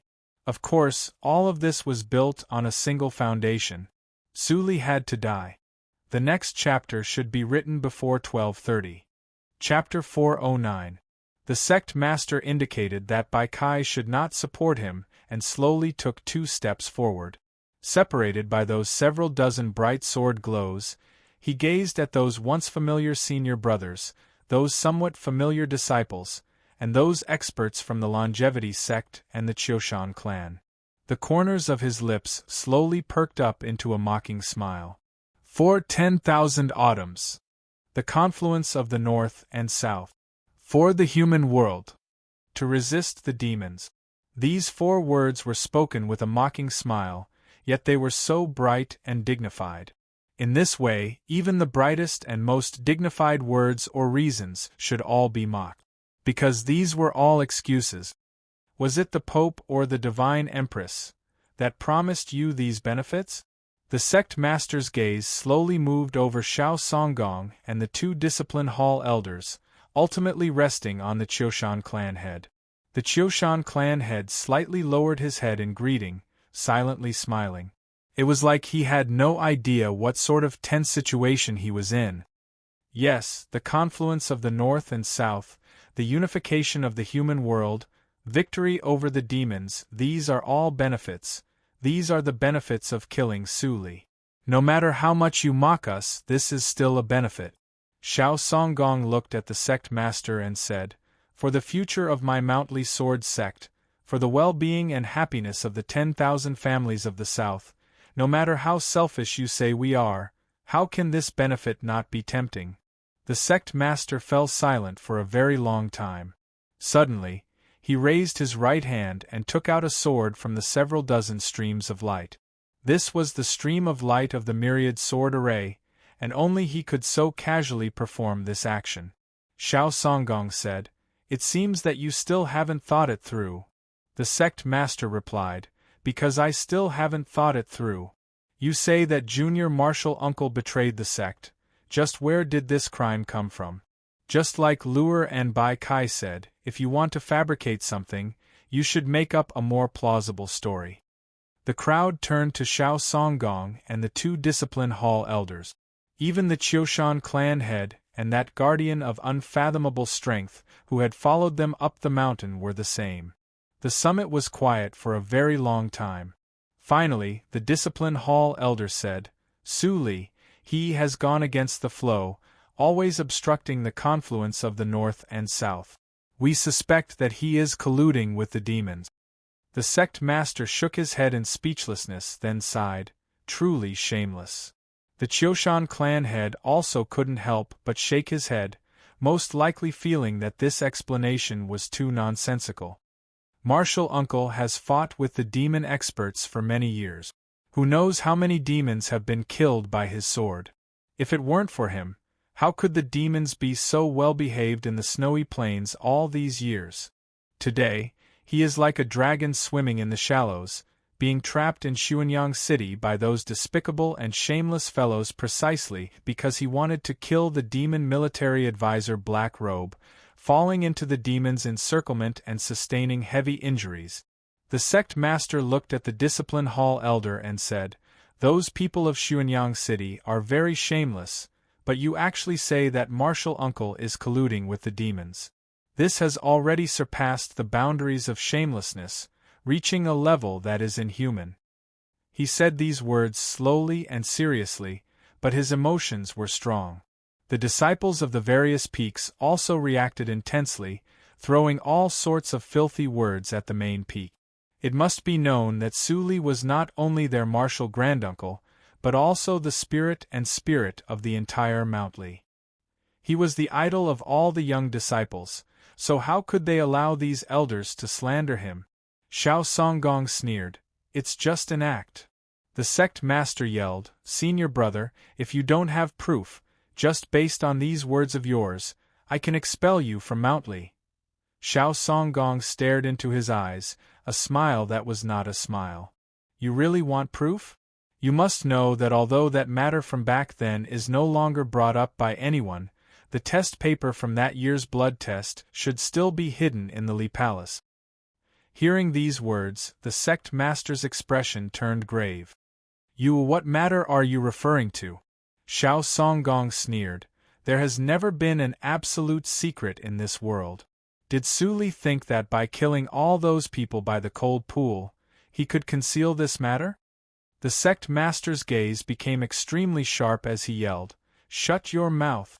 If you dare to act recklessly, Don't blame me for shattering my sword heart and using the myriad sword array to kill everyone on the mountain." Hearing these words, the people on the peaks of Mountly couldn't help but shiver. Such a powerful killing intent, such fierce methods. Could it be that this internal strife of Mountly would ultimately lead to such a bitter conclusion? Just what was the secret that Xiao Songgong spoke of? Could it be that these disciples aren't disciples of Mountly? Just because you wanted to conceal that secret, they all had to die? Xiao Songgong stared at him and sneered. "If you really use such a vicious method, I'd really like to see how you'll meet the ancestors of Mountly after you die. I originally didn't want to expose this secret, but now that I've been forced by all of you, I have no choice but to tell the entire continent that Qi Jian is not only Su Li's daughter, she is also—" He gazed at the dwelling behind the sect master and the several dozen disciples. Separated by that heavy door, he seemed to see the unconscious Qi Jian. He coldly yelled, "She is also the daughter of a demon princess." The sect master angrily yelled, "Shut your mouth." Xiao Songgong showed no fear. With disdain, he continued, "She is the daughter of Su Li and a demon princess." All the peaks of Mountly were in an uproar, shouting and cursing incessantly. How could anyone believe this? And yet, Xiao Songgong's words still reverberated through the peaks of Mountly. As he spoke, the voices of the peaks grew quieter and quieter. Back then, why did the longevity sect imprison that woman in the cold pool? Why did the elders have the confidence to demand that Su Li do such a great deed in order to atone for his crimes? Because Su Li had already committed a heinous crime. Xiao Songgong thought of that world-shaking event from 10-odd years ago and suddenly felt the wind on the mountains grow somewhat colder. It's just that who could have imagined that Su Li would be so daring as to kill 10-odd elders of the longevity sect for the sake of a demon girl? Just how many experts did the human world lose because of this? You actually dare to say that he couldn't have colluded with the demons? The shouting and cursing suddenly stopped, and all the peaks of Mountly fell deathly silent. Because everyone vaguely felt that this matter might be true, they were incomparably shocked. Even the head of the Qiushan clan and the guardian couldn't help but raise their brows.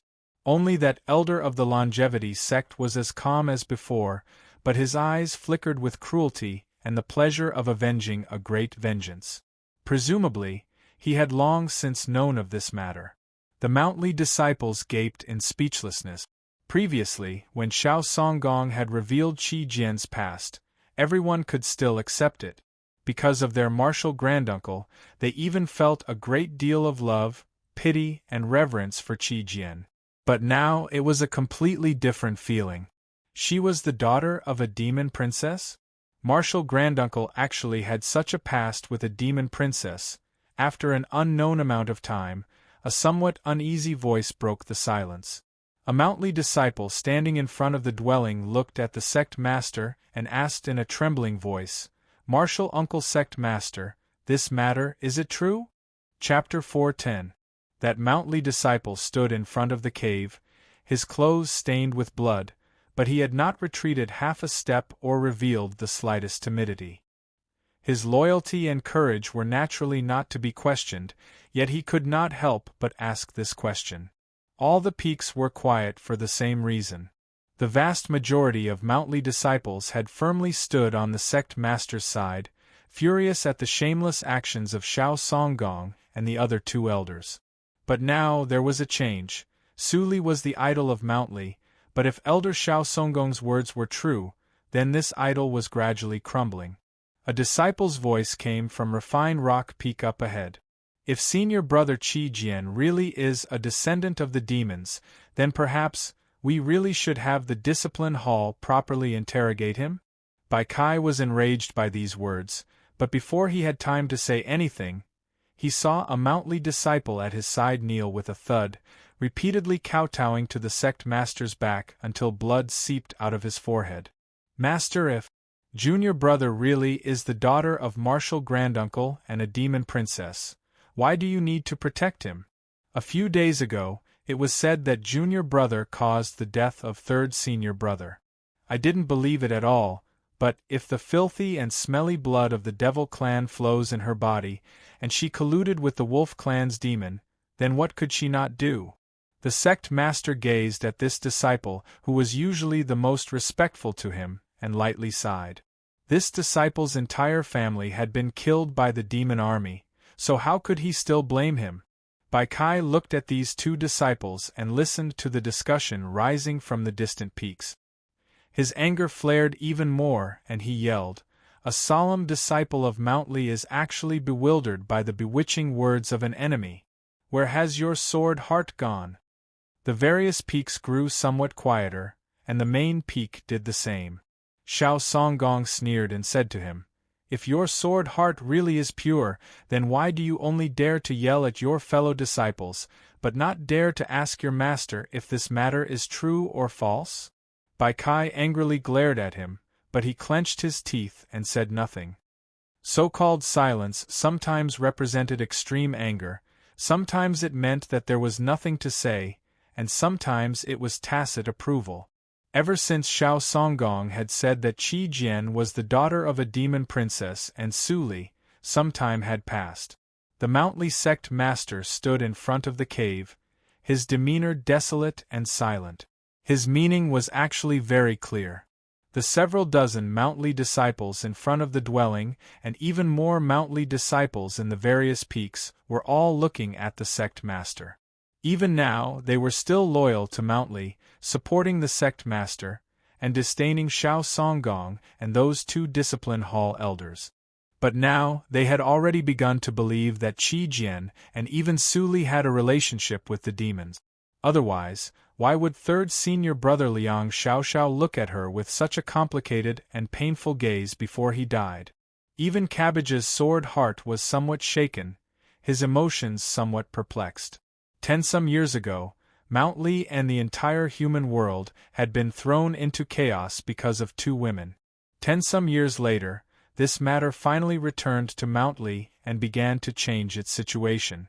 At this moment, the Mount Li sect master finally spoke once more. He looked into Xiao Songgong's eyes and said, "You shouldn't know about this, because the people who knew about this back then have all died. Other than the 3 saints and me, no one else knows about this, not even the demon monarch." "Then, how did you know?"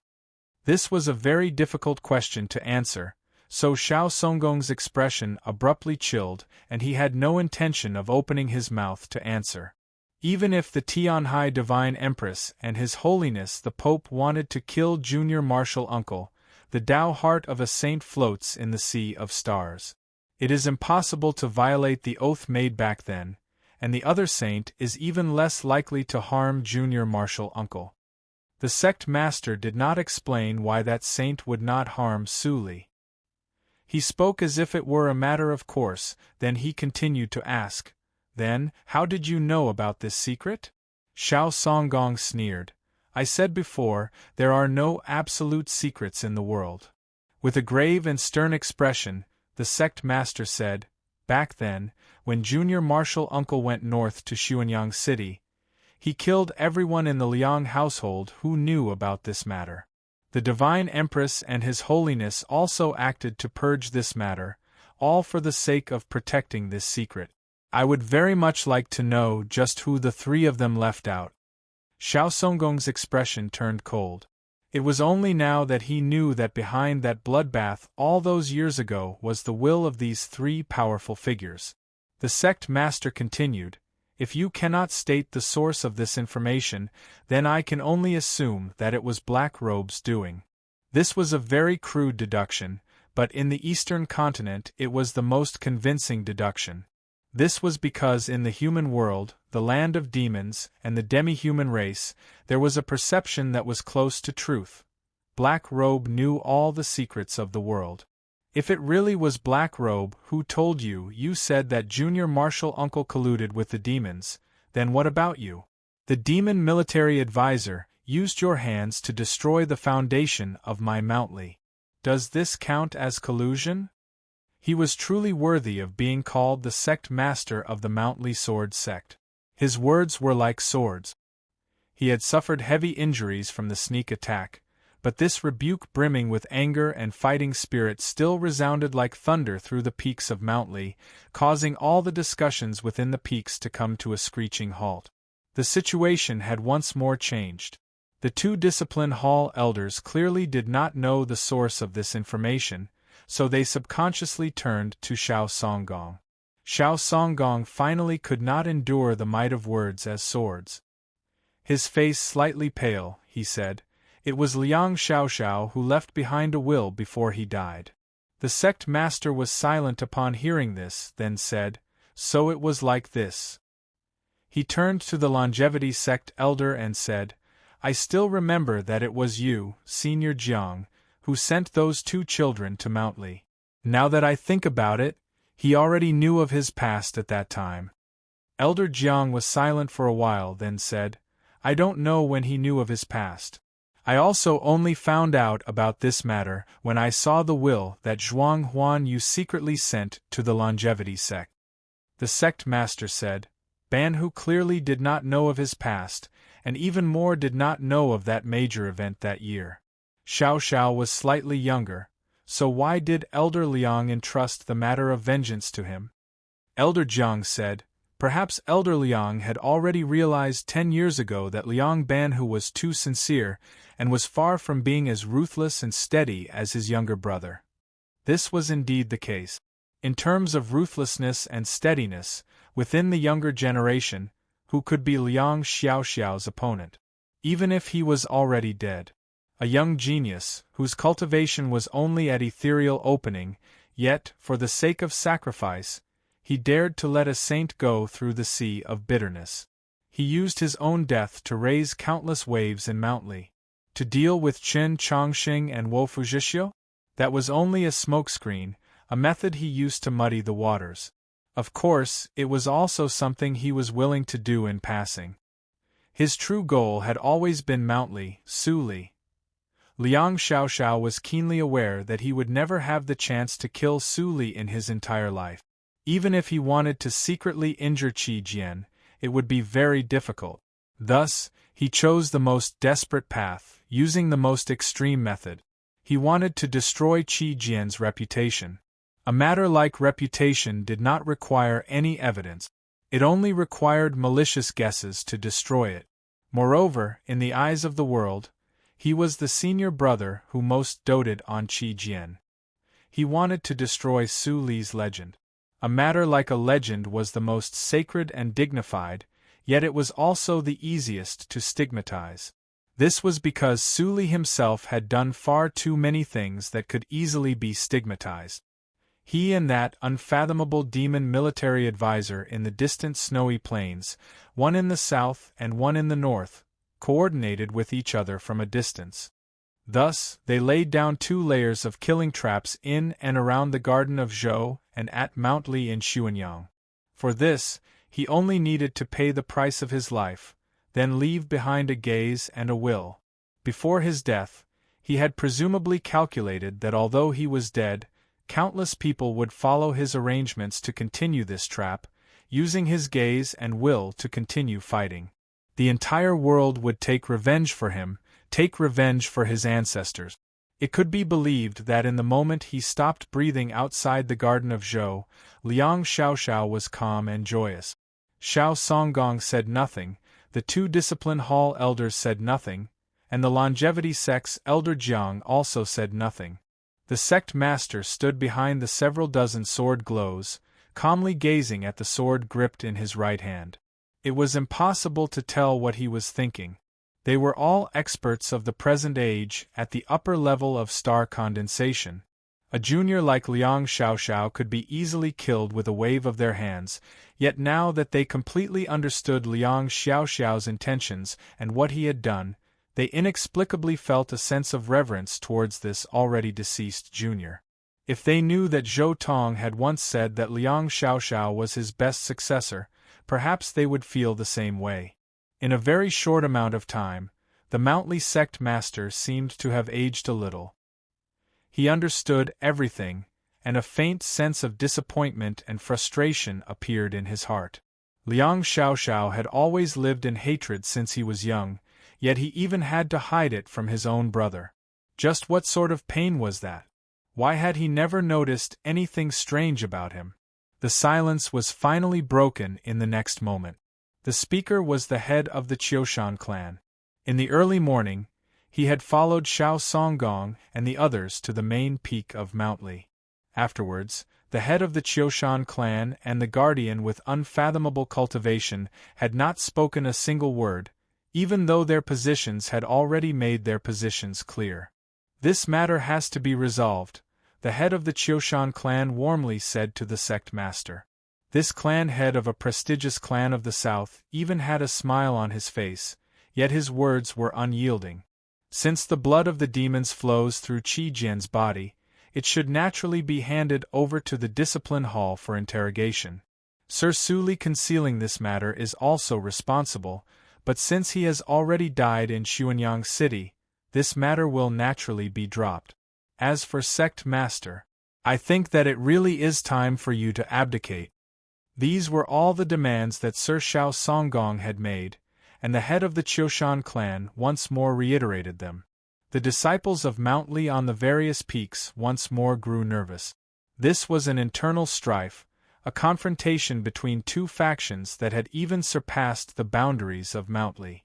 This was a confrontation between two great factions of the south, and what they were fighting over was the position of Mount Li's sect master, the hilt of 10,000 swords that could pierce through the clouds. Up until now, not much blood had been shed. Could it be that Mount Li would really be dyed in blood today? Crucially, although these words were a reiteration, they came from the mouth of the Qiushan clan head. This was even more unyielding and forceful than Xiao Songgong's just now. It was not only because of the status of the Qiushan clan in the south, but also because he was Qiushan Jun's father. The next chapter is to strive for 12. Chapter 4:11. The Qiushan clan was naturally an extraordinary existence in the south, but the current Qiushan clan head did not have much of a reputation. Whether in terms of cultivation or knowledge, they were all mediocre. There was even a saying in the continent that the talent of the Qiushan clan had all rested on Qiushan Jun alone, to the point that his father was so ordinary. Similar discussions were taking place in the capital of the great Zhou dynasty. Although Divine General of the East Su Shiji was deeply trusted by the Divine Empress and had an extremely high status in the great Zhou army, everyone knew that this was because he had a good daughter.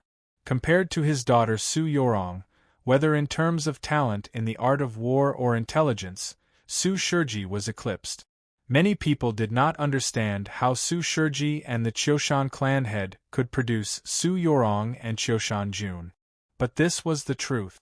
Just like at this moment, the words of the Qiushan clan head were even more powerful than those of Xiao Songgong, because he was Qiushan Jun's father. In Mount Li, Qiushan Jun was the most special person, even an anomaly. In the hearts of the disciples of the younger generation, he was the only person that could be mentioned in the same breath as martial granduncle Su Li, even if his current cultivation was still incomparably far from Su Li's, and even the sect master in a certain sense did not have as high a prestige as Qiushan Jun.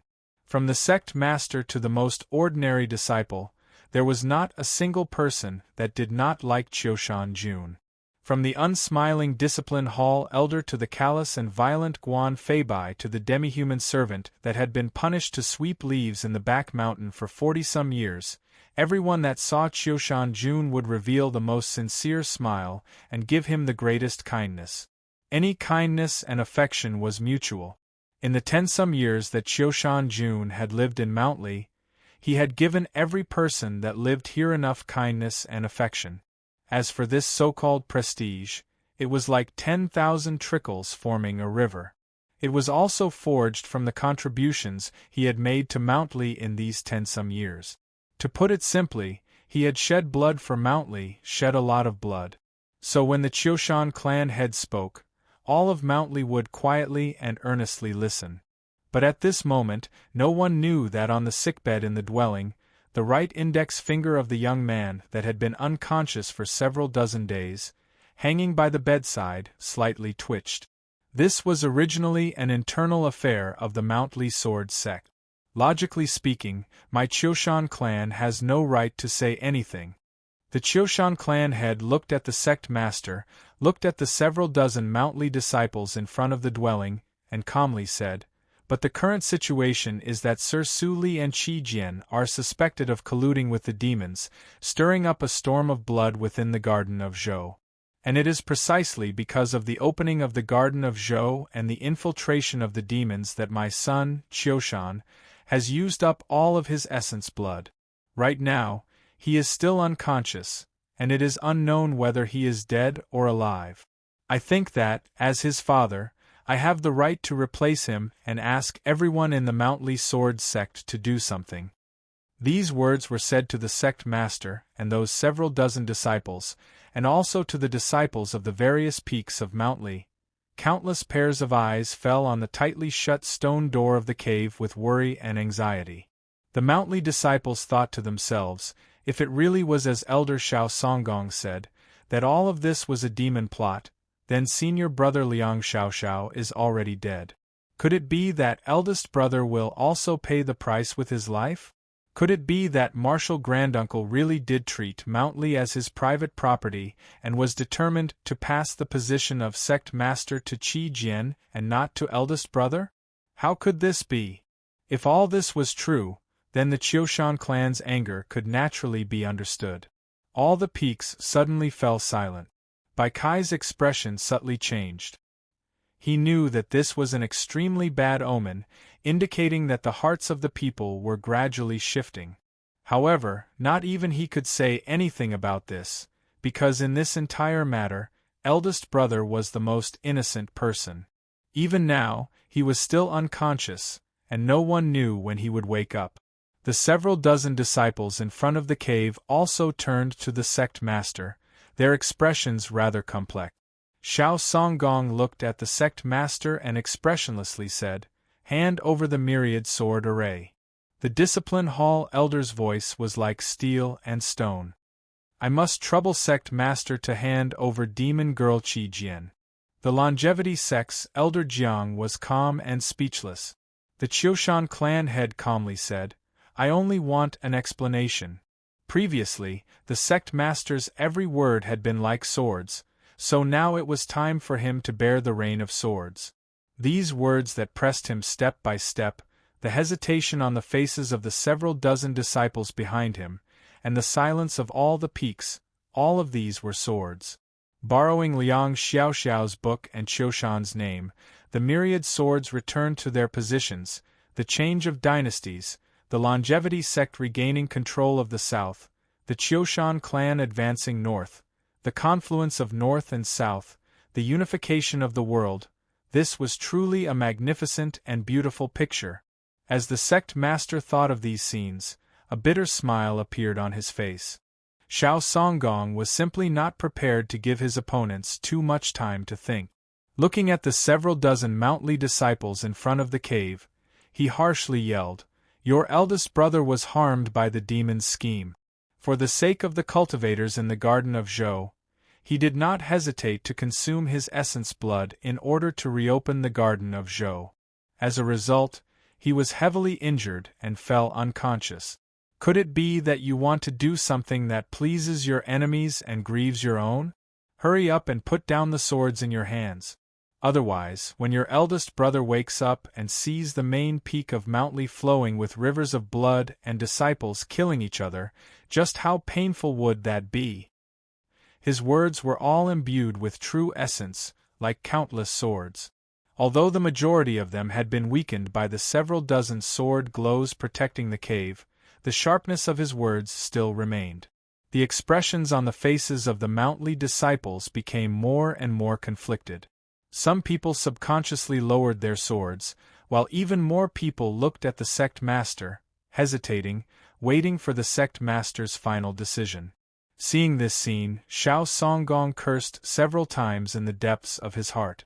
Clenching his teeth, he used his last resort and transmitted to the peaks of Mountly, "Today, I violated the rules of the sect, intruded on the main peak, and disrespected the sect master. As long as the sect master is willing to abdicate the position of sect master and hand over the witch Qi Jian, I will not accept the position of sect master for 5 years, to prove that I do not have any greedy intentions. I will also bind myself and beg for forgiveness." With these words, the peaks were in an uproar. Even those Mountly disciples who were the most furious at Xiao Songgong's actions today had no choice but to admit that this condition had already displayed sufficient sincerity. The longevity sect elder asked, "Then the position of sect master, who should take it?" After a moment of silence, Xiao Songgong replied, "The disciples trapped in the sword array probably have their own opinions, but in my opinion it should still be Qiushan." The longevity sect elder smiled. "Isn't he too young?" Xiao Songgong said no more. The Qiushan clan head also said nothing, only indifferently smiled. The several dozen disciples in front of the dwelling looked at each other in dismay. Bai Kai walked to the sect master's side, sword in hand. He always felt very oppressed, but he didn't know what to say. This proposal seemed to be the only solution that everyone in Mount Li was willing to accept. At the very least, it could prevent the internal strife of Mount Li from developing to an unmanageable level. Why was Xiao Songgong willing to pay such an enormous price? The sect master calmly gazed at Xiao Songgong. He noticed that Xiao Songgong and the Qiushan clan head had exchanged glances, and only then did he understand. Just when he was about to sit on the position of sect master of the Mountly sword sect that he yearned for even in his dreams, he had to hand it over. Moreover, he had to live in seclusion in the back of the mountain and bitterly cultivate to atone for his crimes. The Qiushan clan and the longevity sect would assuredly have to provide sufficient compensation. But was this really a solution that everyone in Mount Li was willing to accept? All the peaks of Mount Li were silent. Everyone was waiting for the sect master's final decision. Just at this moment, a voice came from the dwelling. This voice was very weak, but it was still very bright. It was like the sky that had been obscured by dark clouds for a very long time. As long as the clouds dispersed, it would still be as azure as before. "I do not accept." Naturally thinking of Su Lu. Chapter 412. In the cave, a figure stood in front of the sickbed, looking at the unconscious Qi Jian. His gaze moved from her pale face to her small abdomen that was covered in layers of bandages, and then moved to the faintly green fingers. It grew colder and colder. Hearing the sounds of coercion coming from outside the cave, thinking of the voices he had heard in the sword rest, thinking of the countless voices he had heard in the last several dozen days, his voice also grew colder. "I do not accept." The figure said these 4 words to all of Mount Li, then stood up and walked out of the cave. Hearing his voice, all of Mount Li fell silent. The sect master calmly looked at Xiao Songgong, the corners of his lips perking up, revealing a smile. This smile hid many meanings, but it was no longer bitter.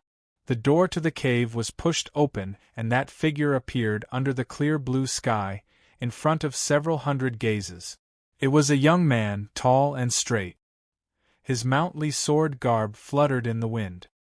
He had clearly not recovered from his heavy injuries and his face was pale, but this did not diminish the heroic spirit between his brows, and he also had a free and uninhibited air.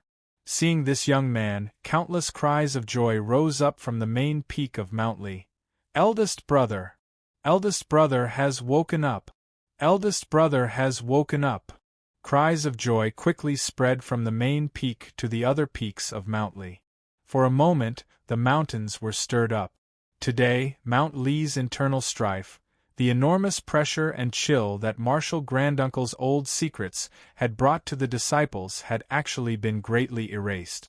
This young man was naturally the eldest brother of the Mount Li sword sect's inner sect, the head of the Divine Kingdom's 7 laws, Qiushan Jun. The several dozen Mount Li disciples in front of the cave rushed forward. Qiushan Jun shook his head, indicating that there was no need to support him. He slowly walked to the front of the steps and first bowed to the sect master, then looked at the people outside the sword glows. His eyes were calm, and even when he saw his own father, he was not moved in the slightest. Seeing Qiushan Jun wake up, everyone had different emotions, but the majority were mostly pleasantly surprised. Even Xiao Songgong and the two discipline hall elders were not too vigilant. The Qiushan clan head saw this scene and confirmed the prestige his son had in the hearts of the younger generation of Mount Li.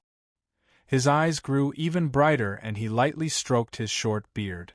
Without waiting for Qiushan Jun to speak, Xiao Songgong spoke first. Martial nephew Qiushan, you have been unconscious for dozens of days and nights, you should not know what happened. Please wait for a moment, do not misunderstand.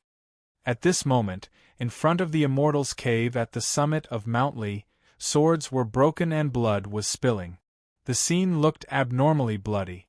Anyone could imagine that when Qiushan Jun woke up and saw this scene, he would naturally think that Xiao Songgong and the others were trying to force him to abdicate, which was why he had said those 4 words before. Xiao Songgong and the others thought that once they explained the current situation, Qiushan Jun would naturally know what to do. No matter what, Xiao Songgong and the others wanted to obtain Qiushan Jun's support. This was because in this internal strife of Mount Li, the Qiushan clan was one of the 2 great helpers of their faction. Moreover, Qiushan Jun's position in the hearts of the younger generation of Mount Li disciples was of the utmost importance in ending this internal strife and helping them take complete control of the situation. After a moment of silence, Qiushan Jun said, "Martial uncle, please speak." Bai Kai couldn't help but feel anxious. He wanted to say something to his senior apprentice brother. Unexpectedly, the sect master stopped him. He even placed the sword in his hand back into the sword glow in front of the cave. The joy of seeing eldest brother wake up gradually faded. All the peaks fell silent. Everyone once more listened to Xiao Songgong narrate what had happened in the Garden of Zhou, what Su Li had done. Elder Xiao Songgong's voice resounded in front of the cave. Qiushan Jun said nothing, no emotion visible on his pale face, but his right hand that hung at his side began to tremble. It was a sign of rage, of uncontrollable rage. Many people noticed this detail and grew more and more nervous. Bai Kai was even sadder to the extreme. He thought to himself, what should I do next? How can I become enemies with eldest brother? Xiao Songgong finished his words. After a moment of silence, Qiushan Jun asked, "Martial uncle, in your opinion, how should this matter be handled?" Hearing this, the last unease in the hearts of Xiao Songgong and the others was completely dispelled. The elder of the discipline hall said harmoniously, "We have already decided that Qi Jian will be handed over to the discipline hall for trial, and the sect leader will temporarily abdicate. Since you have woken up, of course you will be the sect leader." The elder surnamed Jiang from the longevity sect added, "Zhexiu and Chen Chongxing, who colluded with Qi Jian, should be punished. The longevity sect and Holy Maiden Peak will jointly write a letter to the Li Palace. The Pope must also give an explanation." Xiao Songgong looked at him and said, "Martial nephew didn't know the specific situation before, so he misunderstood and said those 4 words in the cave. Now you should know what you should do." Countless pairs of eyes fell on Qiushan Jun. People could guess what he would choose. Because the accusations of Xiao Songgong and the others were true, Qi Jian really was the daughter of Su Li and the demon princess. In order to prevent the internal strife of Mount Li from continuing to bleed, Qiushan Jun might struggle in pain, but he would assuredly make a swift decision. This was the magnanimity that a person who wished to accomplish great things had to possess, and the entire continent knew that even when he was a child, Qiushan Jun's actions were very magnanimous, very majestic. He would assuredly make the choice that most suited Mount Li's interests, most conformed to the righteous path of the human world. Humans and demons could not coexist. Before this, what did the so-called kindness of a teacher, the kindness of teaching skills, count for? The Qiushan clan head calmly gazed at his son, his heart filled with extreme pride. The youngest star condensation cultivator in history, the youngest sect master of the Mount Li sword sect in history, and in a few more years, He would be the youngest sect master of the longevity sect in history, and in a few more years, he would naturally be the youngest saint in history. In the long river of history, who could be more outstanding than his own son? His pride didn't just come from this. It also came from Qiu Shanjun's performance in this matter. He believed that just like Liang Xiaoxiao's death, Qiu Shanjun's coma and awakening were also perfect arrangements. Qiu Shanjun's coma was very timely, and his awakening was even more timely. When he was unconscious, he had jumped out of the internal strife of Mount Li. When he awoke, the strife had already come to an end. Only he could end this strife. He was the only one, so he was naturally the best candidate. He did not need to bear the infamy of Xiao Songgong and the others charging into the main peak to force an abdication. He only needed to sleep and he would be able to obtain all the benefit. In a little while, if he could shed a few tears, he could even gain the praise of the world for his loyalty and benevolence. The Qiushan clan head looked at his son and sighed ruefully. As expected of Longer, your father is far inferior to you. There is one problem. Qiu Shanjun looked at Xiao Songgong and said, "Previously, you said to Bai Kai, if your sword heart is truly pure, then why do you only dare to rebuke your fellow disciples, but not dare to ask your master if this matter is true or false?" Xiao Songgong did not notice a detail in these words. He casually said, "Correct." Qiu Shanjun turned to glance at Bai Kai and asked, "Why don't you dare to ask?"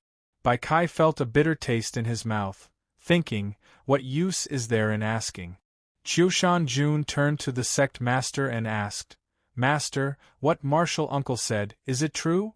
Bai Kai was extremely distressed, thinking, "Senior brother, why must you force the sect master into desperate straits?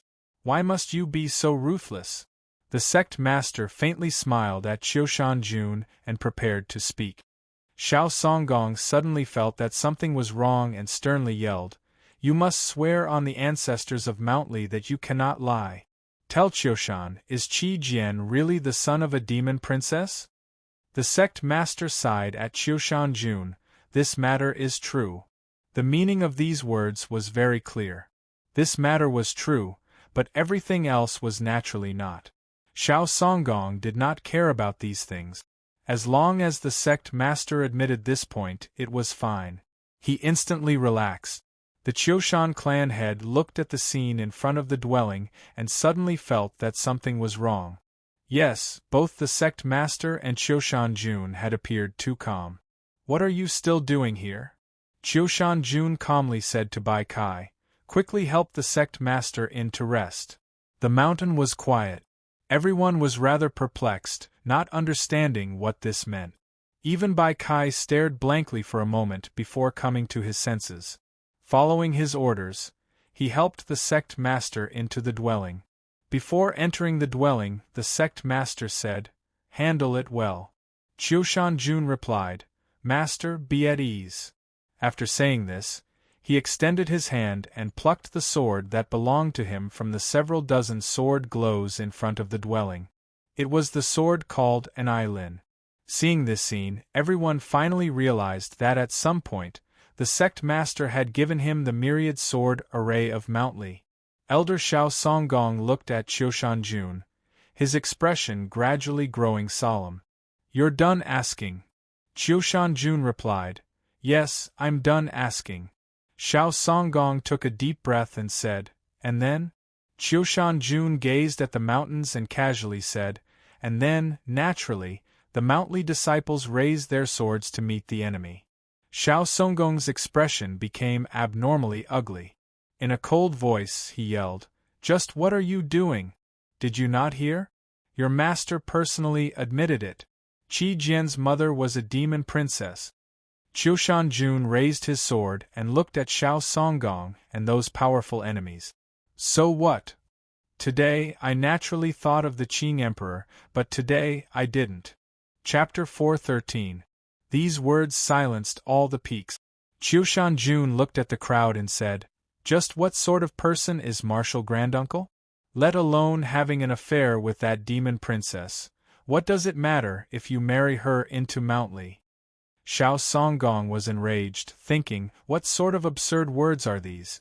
Even those Mount Li disciples felt that the words of their beloved eldest brother were completely unreasonable. Qiushan Jun could naturally sense the mood in front of the dwelling. Martial granduncle marrying a demon princess, would it harm the interests of the human race? If it doesn't affect them in the slightest, what sort of sin is this? In my view, it's the human race that has gained the greatest advantage. Some people in the peaks were indignant and loudly yelled, "Humans and demons cannot coexist, how can they marry each other?" Xiao Songgong's complexion was also ashen. Truly absurd to the extreme. The so-called absurd is just a matter that a normal person would not dare to do, a path that they would not dare to walk. Qiushan Jun expressionlessly said to Xiao Songgong, "My Mount Li sword sect, from the founding ancestor to martial granduncle, has always dared to do things that no one in the world dares to do. Only then can we achieve merits that no one in the world dares to achieve. If you say it's absurd, then it's absurd." Then he turned to the Mount Li disciples and harshly yelled, "Martial granduncle dared to kill the demon emperor and dared to marry a demon princess. This is the spirit and boldness of Mount Li. As disciples of Mount Li, not only do you not feel elated, you are dejected and your sword hearts are unstable. How can you be worthy of the demeanor of my Mount Li? Truly disappointing me to the extreme." His words were like a sword, falling from a cliff and stirring up the wind. Borrowing the sound transmission array of the myriad sword array, his words resounded through the peaks and fell into the hearts of all the Mount Li disciples. Like a bell, they all woke up. The common people all said that the sword came from Mount Li. The sword was sharp. The spirit and boldness of Mount Li, the demeanor of Mount Li, all lay in the word sharp. Before the cold sword, what sort of rules were there, what sort of reason was there, what sort of absurdity was there to care about? What Mount Li spoke of was the righteous path of sword intent. It would not be bound by those rotten frameworks. Bai Kai was extremely excited, thinking to himself, eldest brother truly is eldest brother. Once he wakes up, he causes all of Mount Li to wake up once more. Countless disciples thought back to their previous hesitation, even their thoughts of compromise, and couldn't help but feel ashamed, even sweating profusely. The Qiushan clan head gazed at his son, who had used only a few words to make Mount Li quiet and somber once more. He gazed at those sword glows flashing across his pale face, and his emotions became extremely complex. His expression gradually grew grave and stern, and then he glanced at the guardian at his side.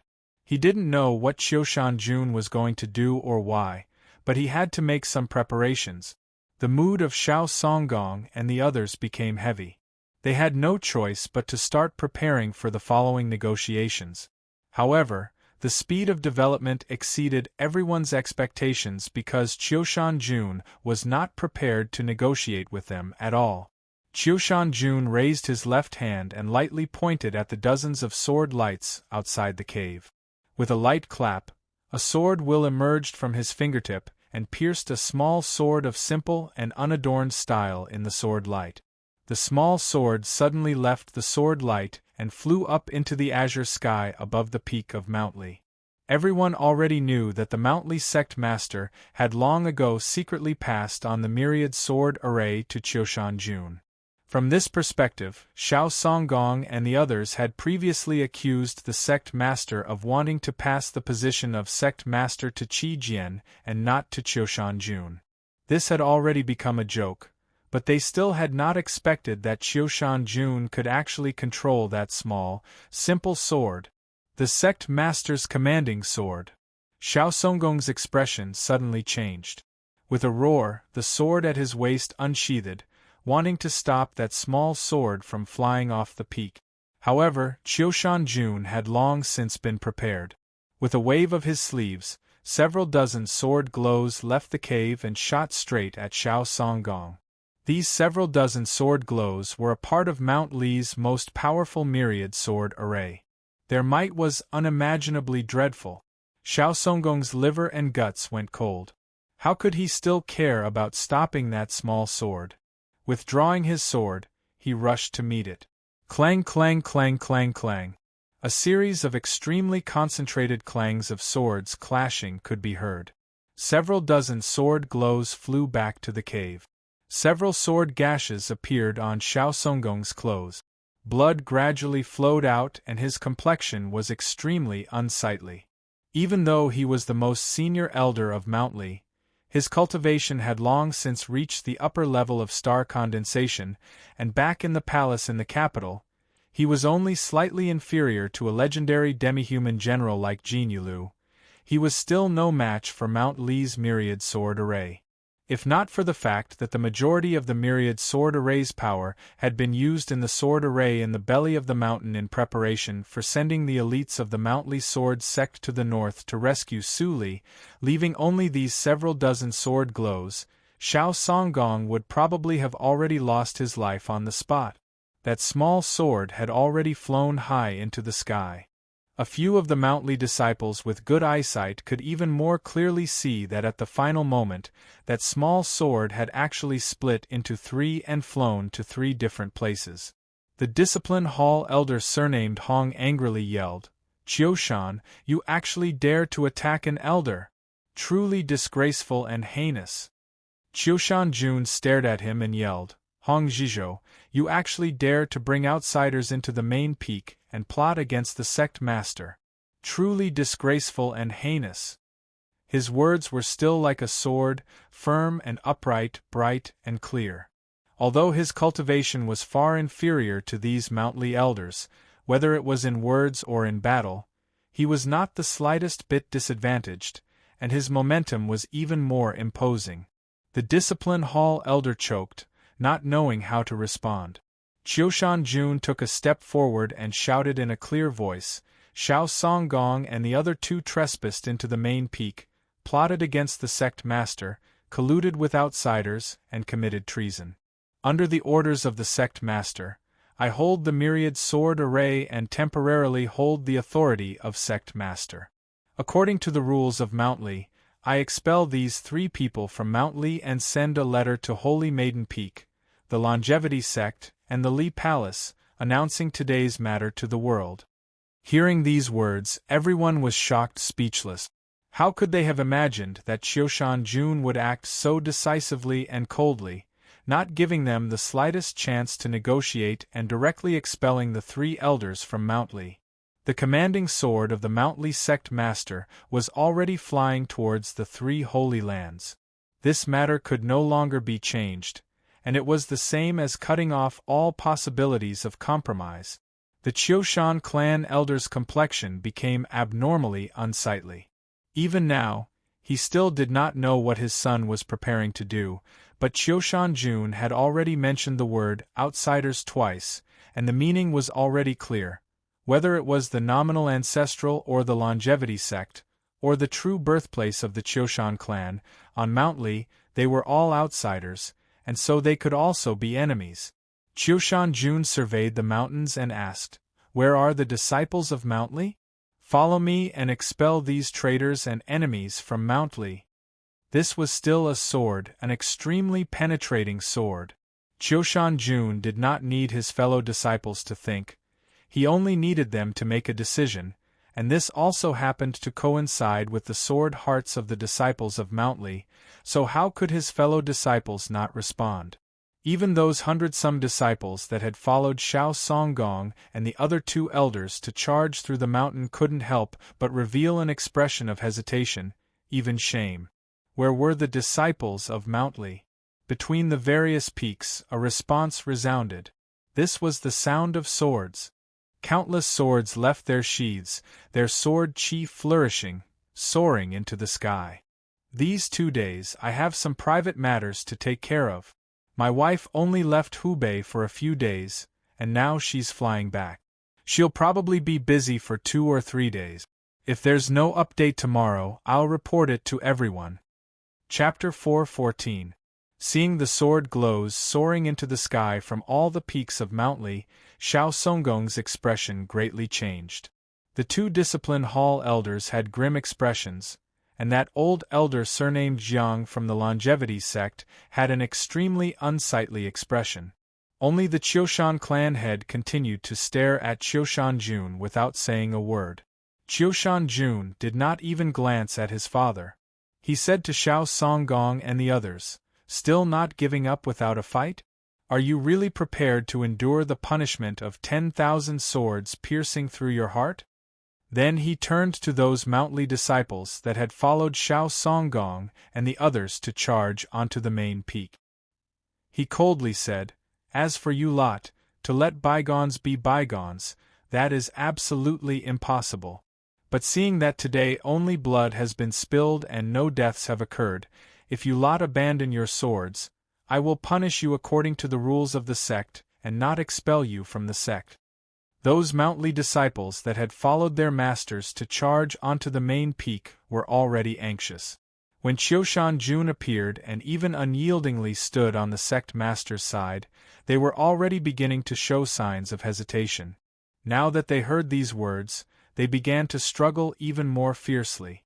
Xiao Songgong laughed from extreme anger. Gripping his longsword, he looked at Qiushan Jun and said, "Truly absurd to the extreme. Even if everyone in the world knows that in the future, the Mountly Sword sect will inevitably fall under your control, you're not even 20 years old right now.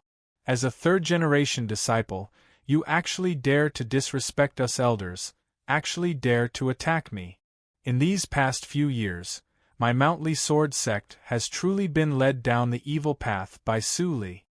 Qiushan Jun looked at him and seriously said, "Evil people do not walk the righteous path, so how can a righteous person walk the evil path?" Xiao Songgong was even more enraged. He harshly yelled, "Previously, your master used the sword array to seal off the paths between the peaks precisely because he didn't want the disciples of the peaks to die under our swords. If you dare to use the myriad sword array to attack us, how many people from the peaks of Mountly will die today? Do you really want my Mountly Sword sect to be destroyed by internal strife?"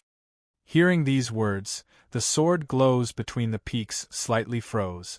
Bai Kai and the other Mountly disciples turned to Qiushan Jun, their gazes filled with unease, because they clearly understood that what Xiao Songgong said was correct.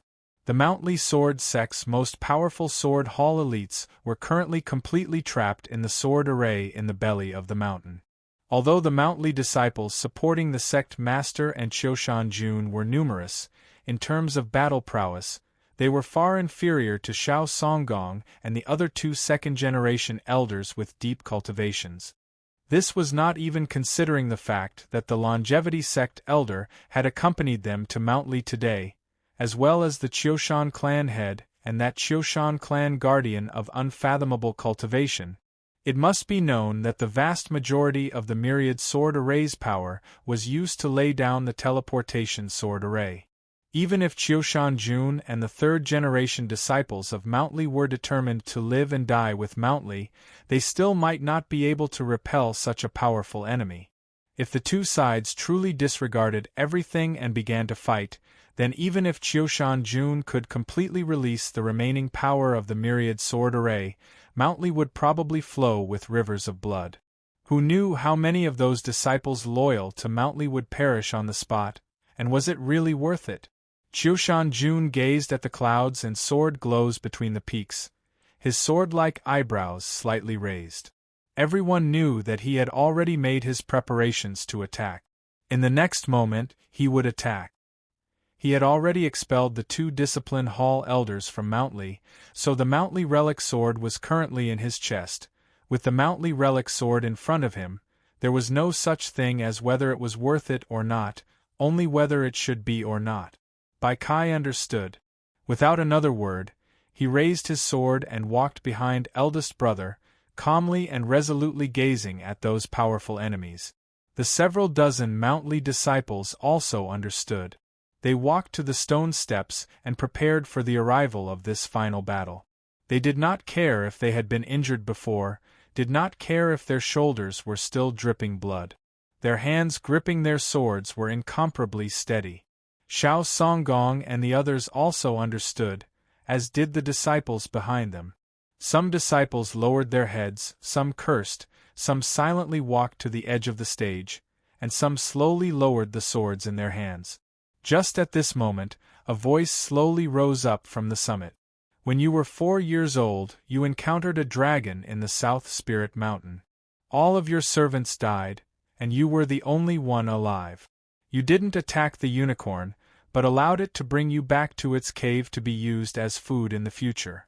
To this day, including your father, no one knows how you managed to survive, or how you managed to kill that flood dragon. However, I believe that what you relied on at that time was absolutely not willpower or courage, but intelligence. The speaker was the Qiushan clan head. He impassively looked at Qiushan Jun and said, I did not expect that the current you would actually be taught by your master, and Su Li into a person who believes in the bravery of a common man. This truly makes me very disappointed, and I even somewhat regret sending you to Mount Li back then. Qiushan Jun said nothing, only calmly gazed at him. The Qiushan clan head shook his head. Your awakening should have been an extremely good thing, whether it was for you or for the entire Mount Li sword sect, because only you could prevent the destruction of Mount Li, but in the end, what did you do? If you are thinking about the kindness between master and disciple, I can clearly tell you that neither the Longevity sect, the Qiushan clan, nor even the Divine Empress has any intention of letting your master die. We only believe that because of Su Li and Qi Jian, he is no longer suitable to hold the position of sect master of the Mount Li sword sect. However, there is assuredly a place for him in the Longevity sect's Council of Elders. Mount Li only needs to clearly recognize Su Li's crimes, and then it can welcome a brand new and beautiful future. Why not? The Qiushan clan head's voice gradually became unyielding and cold. I am your father, and the entire continent is well aware that everything I do is for your sake. Do you not understand? No matter how much of a genius you are, succeeding in star condensation before the age of 20, today's matter has far-reaching implications. How could you possibly resolve it?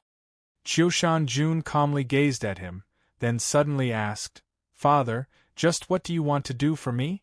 The Qiushan clan head replied, We want to completely remove Su Li and his shadow from Mount Li. Qiushan Jun asked, Why must you do this? The Qiushan clan head expressionlessly replied, Only by doing this can we ensure that Mount Li will be clean when it reaches your hands.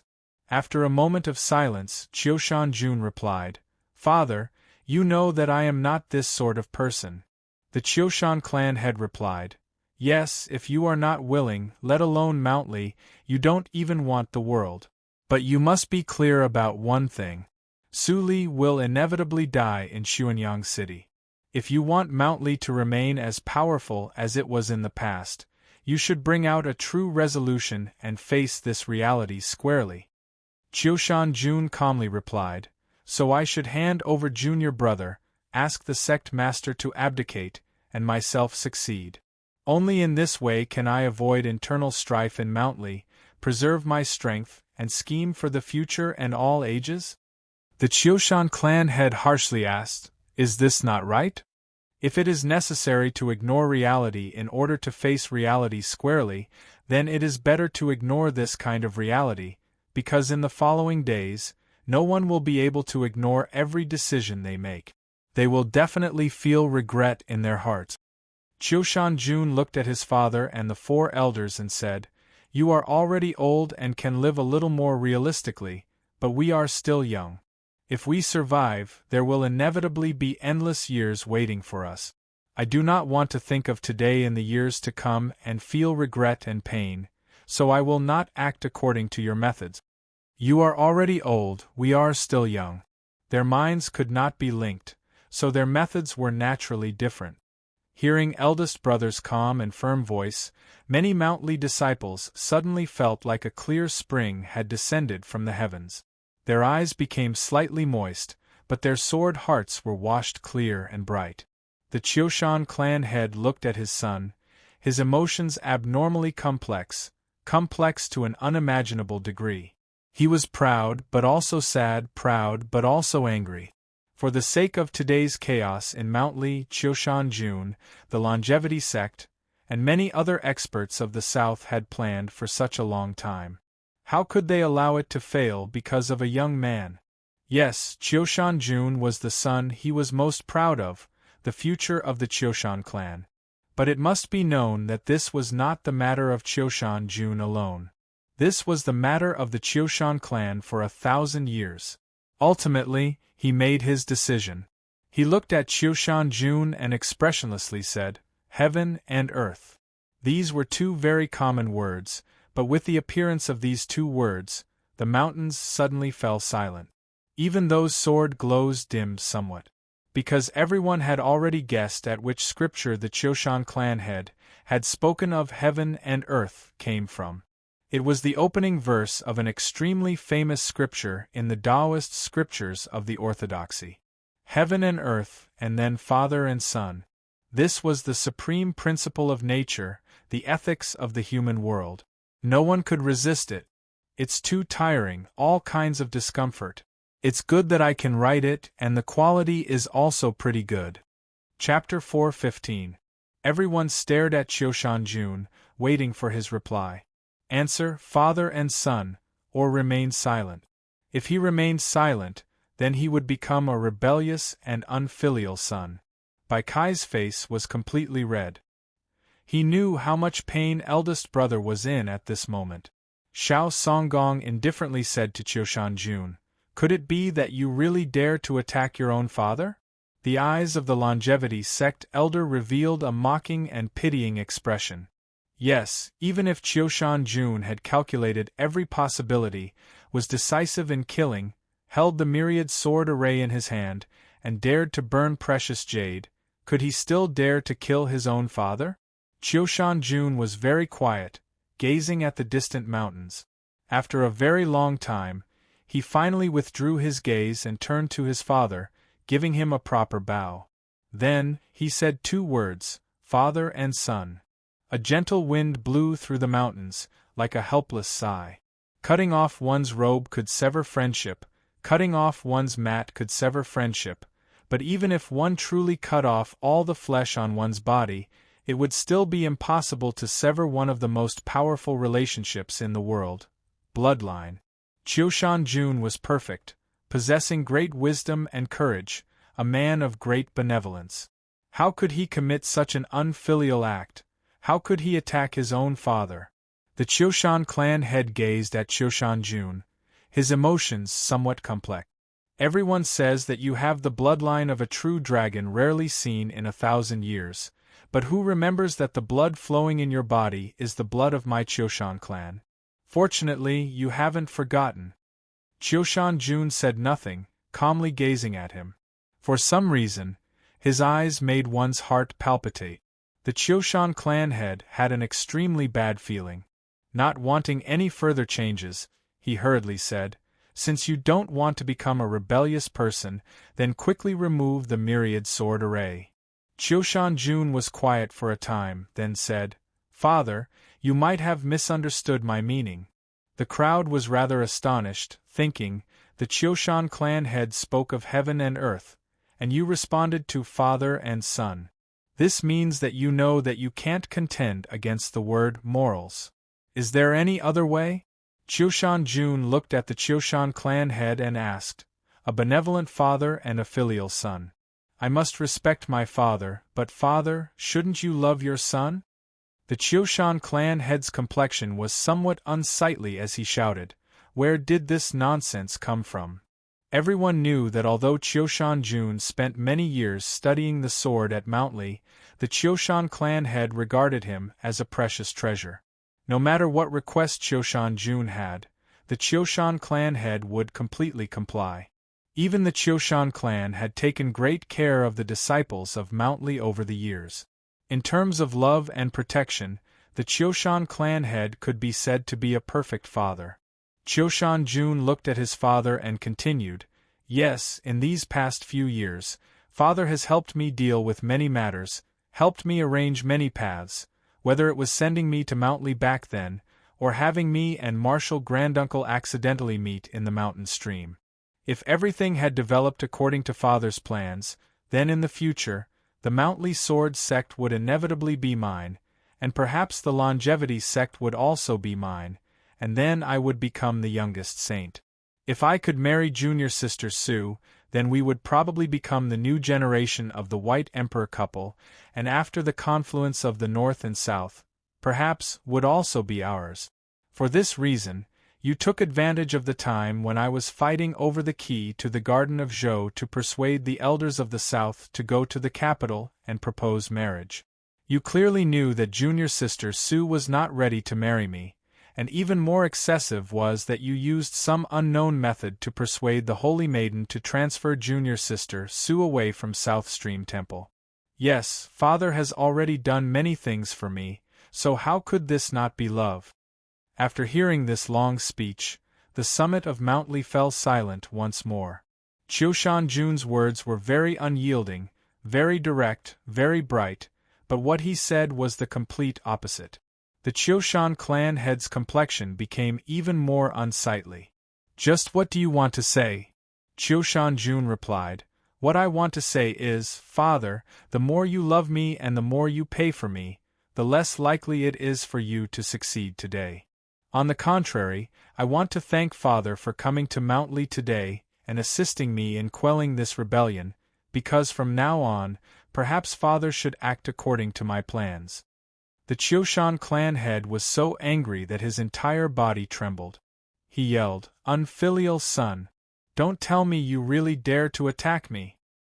"Your son does not dare," Qiushan Jun calmly replied, then unsheathed the inverse scale sword from its sheath. A bright sword glow illuminated the summit, as if a true dragon had peeked its head out of the clouds, sprinkling down a sheet of light. The Qiushan clan head suddenly guessed at something. His expression abruptly changed as he shouted in a trembling voice, "Quickly stop him! Take his sword!" Hearing this shout, the expression of the Qiushan clan guardian suddenly turned cold, and the qi he exuded suddenly rose to an extremely terrifying level. At this moment, everyone finally confirmed that this guardian of unfathomable cultivation was truly incomparably powerful. As long as he was given time, he really might be able to break through the remnants of the myriad sword array. Bai Kai and the other Mountly disciples did not know what their eldest brother intended to do next. Upon hearing the Qiushan clan head's words, they subconsciously gripped their swords and moved forward, spreading out in front of the dwelling. Sword glows were everywhere. The Mountly disciples laid down a sword array, protecting Qiushan Jun behind them. The Qiushan clan guardian was unable to stop Qiushan Jun. It was not because the Mountly disciples had hastily laid down a sword array, nor was it because the myriad sword array in front of the dwelling was still in operation. It was only because Qiushan Jun was too fast. Before Qiushan Jun attacked, it seemed like he had not gone through any sort of thought, no consideration of benefit, no cry of the sword heart. It was like seeing a child playing at the edge of a well and almost falling in, so he would naturally extend his hand to grab it. This sort of attack did not give off the impression of being too fast, but it was very decisive, very natural. How could anyone possibly stop it? There was a soft squelch. The inverse scale sword had pierced through his chest and then emerged. The blade of the sword was smeared with dark red blood. It was no longer as bright as before, but it was especially bright, like a newly sprouted wildflower. The summit of Mountly was deathly still. Everyone was stupefied. There was no sound at all, only the gentle caress of the mountain wind. Only now did the crowd understand the voice of the mountain wind. It was not a helpless sigh, but an endless exclamation of praise.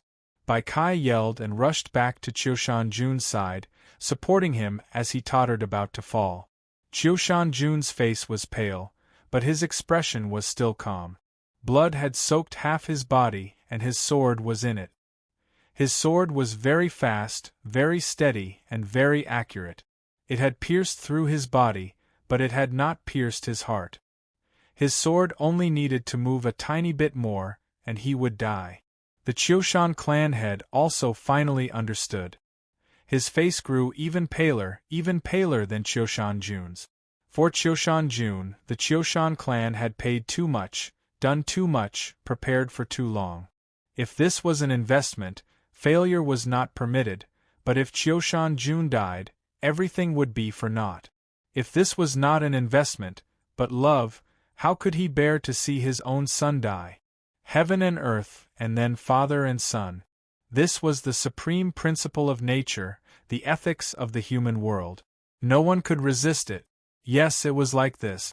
But just because Qiushan Jun had said the words father and son did not mean that he would be trapped by blood and affection. On the contrary, he wanted to use this to counterattack his father. Since the Qiushan clan head could use his status as a father to ask him to give up something, then he could naturally use his son's life to ask him to give up something. The father was benevolent, the son was filial. The son was like his father. This was how it was. Panting. Chapter 4:16. The sunlight shone on the main peak of Mount Li, piercing through those rainbow-like sword glows and falling on Qiushan Jun's body. It illuminated his pale face, calm eyes and blood-soaked body. Bright and beautiful, yet bloody, it was hair-raising. From beginning to end, no one spoke. The mountain was deathly still. At this moment, the only people with the right to speak were the father and son of the Qiushan clan. "Father, let's go home. We will resolve the matter of Mount Li ourselves."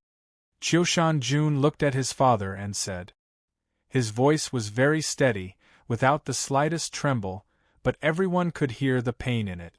In order to save the human cultivators in the garden of Zhou, he had slept for several dozen days before waking up.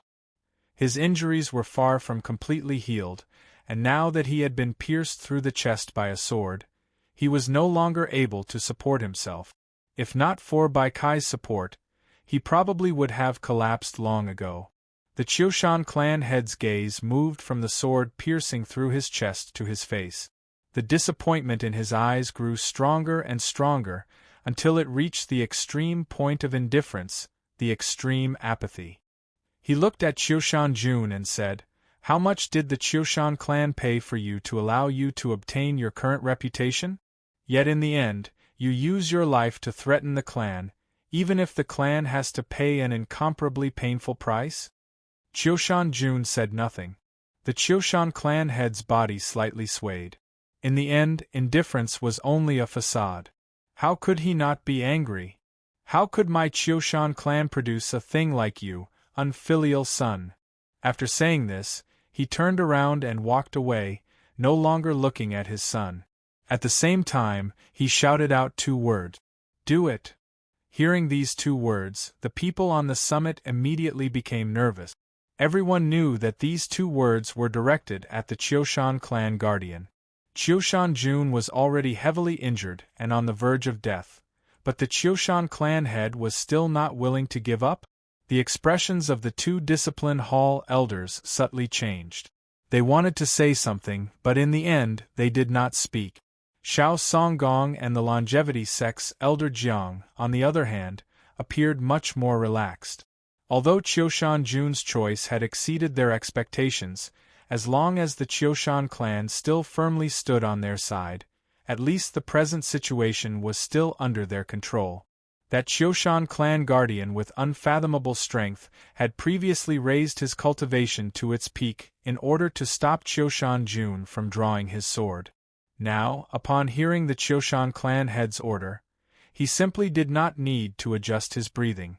Just as the words, "Qiushan clan took the initiative," were still echoing in everyone's ears, the Qiushan clan's guardian had already made his move. His first move was the Autumn Mountain Seal. In the south, there was Autumn Mountain, which fell on the plains like a great seal. Autumn Mountain Seal was a type of palm technique, and when it was executed, it was able to attack dozens of enemies at the same time. If this palm technique was cultivated to the extreme, it would be like a mountain descending from the heavens, unceasingly crashing into the plains, and its might was incomparably enormous. This Qiushan clan guardian was the only Qiushan clan expert in the last 100 years who had cultivated the Qiushan seal to its peak. The mountain winds howled as the autumn mountain seal broke through the clouds and descended, arriving in front of the dwelling on the main peak of Mount Li. There was a loud bang. The palm of the Qiushan clan's guardian heavily struck the backs of the two discipline hall elders. The two discipline hall elders were completely unprepared. They felt as if their backs had been hit by a huge mountain. Blood gushed out from their mouths, drenching their short white beards and clothes. At this time, the Qiushan clan head was just turning around. His right sleeve very casually rose, as if he wanted to sweep away the depression in his heart and the anger brought about by Qiushan Jun's disobedience. No one noticed that his palm had extended out from the shadow of his sleeve. There was a light clap. The Qiushan clan head's sleeve rose up, and his palm noiselessly extended out, lightly landing on Xiao Songgong's left shoulder. Xiao Songgong let out a furious and shocked howl, raising his sword to block. However, there was no time to block his sword. That powerful and extremely pure true essence directly shattered his shoulder, then like a flood, it rushed into his sea of consciousness. Only in the moment before he fainted did he realize that the Qiushan clan head had actually attacked him. And this rumored extremely ordinary man, whose brilliance had been completely overshadowed by Qiushan Jun, actually possessed such terrifying strength. The mountain winds were torn to shreds by the violent clash of qi, howling without end. The two discipline hall elders sat cross-legged on the ground, constantly vomiting blood.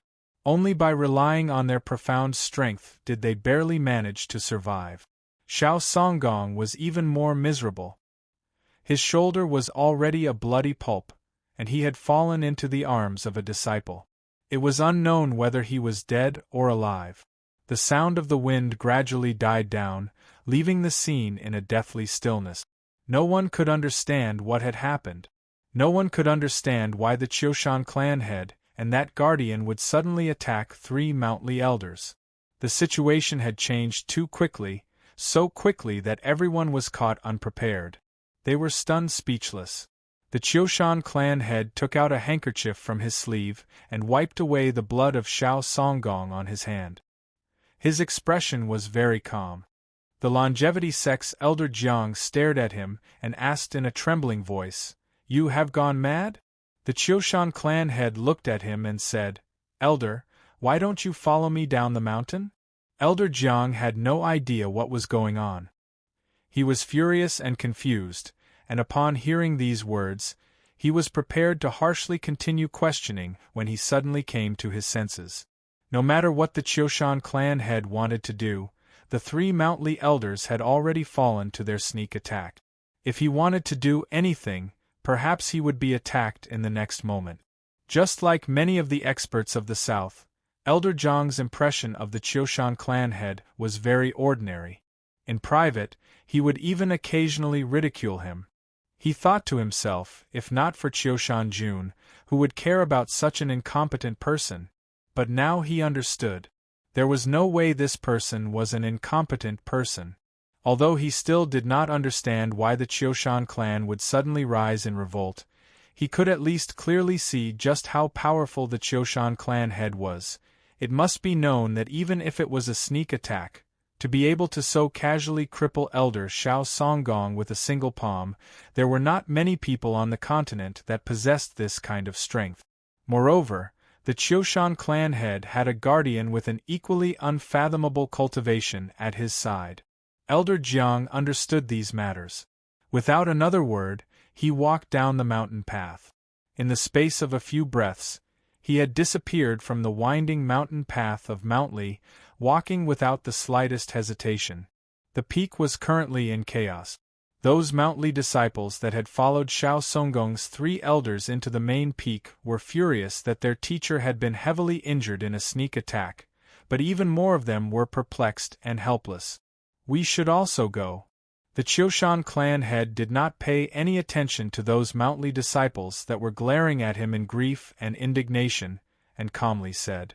The Qiushan clan guardian walked to his side, took the blood-stained handkerchief he handed over, stuffed it into his sleeve, and then walked down the mountain together.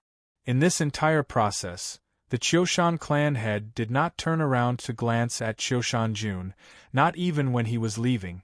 A cool breeze lingered, and his figure had already disappeared. On the stone plateau of Mount Li's main peak, only a few bloodstains remained.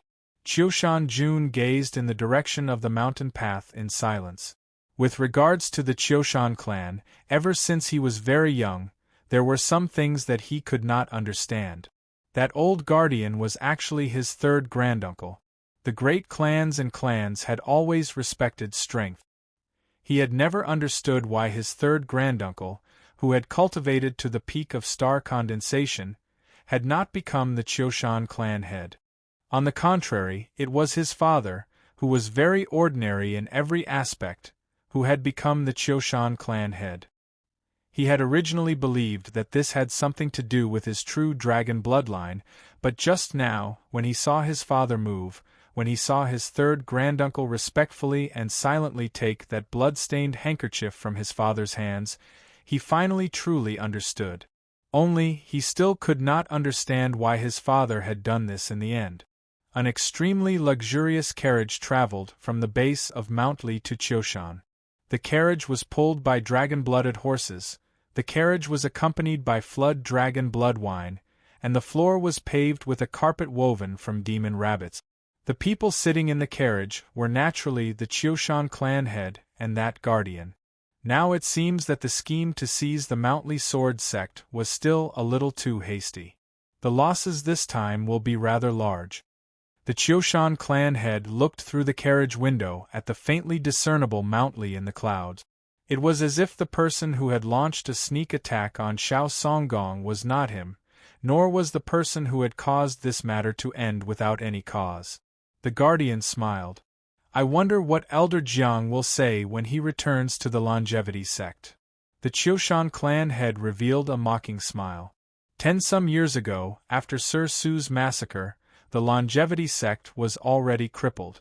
No matter what he says, would the longevity sect still dare to declare war against my Chioshan? The guardian's expression turned grave. But the Empress, how will we explain this to her side? The Chioshan clan head's eyebrows perked up. The Empress is benevolent. She can't possibly force me to kill my own son. Yes, that's my son. I'm not as formidable as the Empress. He was not willing to think about this matter. He sighed. After the Garden of Zhou, my son has once again improved. He can actually think of such a ruthless method. To use one's own life to threaten one's own father, no matter how one looked at it, this matter was very ruthless.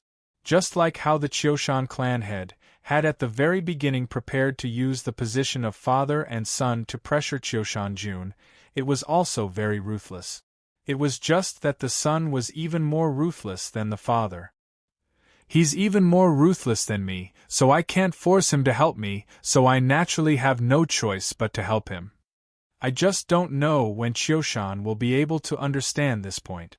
There's no need to understand, just do it. Just like how ruthless he is, this is a necessary temperament for those who accomplish great things, even though this inevitably reveals a rather unpleasant fact to me. What fact? I love him more than he loves me. After saying this, the Chioshan clan head fell silent, then he smiled and shook his head. But isn't it always like this between father and son? Chapter 4:17. In truth, there are times when even I don't understand why I could give birth to such an outstanding child as Chioshan.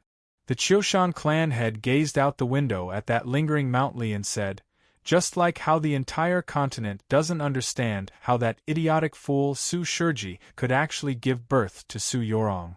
After saying this, he paused, then added in a more serious tone, of course, Su Shiji is inferior to me. The Chioshan clan guardian knew what he was talking about. He smiled and nodded his head. He is far inferior to clan head. The Chioshan clan head's eyebrows flew up. How was he like the decisive hero who had just killed on the main peak? Instead, he was a simple and proud father. Ever since my son's bloodline awakened, I have always been cultivating and studying with all my might. There is nothing I haven't learned, all because I wanted to catch up to his footsteps and not be a burden to him. Now it seems that I have barely managed to do it." The Chioshan clan guardian's smile was very sincere, even filled with admiration. The Chioshan clan head had originally been the most famous hedonistic son of the South, so just like how Chioshan Jun had never understood since he was a child, when the Chioshan clan ancestor decided to hand over the entire clan to the current Chioshan clan head, he also could not understand. It must be known that at the time, he was already an upper-level star condensation expert of the South, and in terms of seniority, he was the ancestor's uncle. No matter how one looked at it, he should have been the one in charge of the Chioshan clan. Later on, when Chioshan Jun was born and his true dragon bloodline awakened, he believed that this was where the ancestor's decision had come from, so he was no longer indignant. He still looked down on the clan head, thinking that this person was just a piece of trash that only knew how to succeed. But now, he no longer thought this way. Because no one could have expected that after Chioshan Jun's bloodline awakened, the Chioshan clan head would suddenly become a different person. From then on, he would no longer womanize outside, break willows and whip horses, and instead began to diligently study and cultivate. The Chioshan clan head was now a middle-aged man. For a middle-aged man who had wasted half his life to suddenly begin to work hard, one didn't need to ask to know what sort of willpower and determination it required, what sort of price it required. But he had actually done it. In these 10-some years, Chioshan Jun had gone from babbling to learning how to speak to the radiant sword of Mount Li, and he had also silently cultivated from the initial level of ethereal opening to the upper level of star condensation. Although it seemed inferior, it was actually much more difficult. What was the reason that allowed him to do such an incredible thing? Just like he said, he didn't have Chioshan Jun's bloodline talent, so he couldn't keep up with his son's footsteps. But he hoped that he could be as strong as possible, at least he wouldn't be a burden to his son. "I hope that Chioshan can understand your painstaking efforts as soon as possible," the consecrator said sincerely as he looked at Chioshan by the window. The Chioshan clan head calmly replied, "Even if he never finds out, so what?" The consecrator said, "But today's matter will still have an impact." Chioshan gazed out the window at the famed mountains of the south. After a very long period of silence, he finally said, "Correct, today's trip to Mount Li truly did run into many problems, because I didn't think that Chioshan was actually this sort of child." The consecrator was also silent for a while before asking, "Patriarch, what did you think at first?" This truly was a matter that he, and even all the trusted aides of the Chioshan clan, were curious about. This was because in the past few years, the Chioshan clan had secretly done many things for Chioshan Jun, and it seemed as if Chioshan Jun himself was unaware of these things.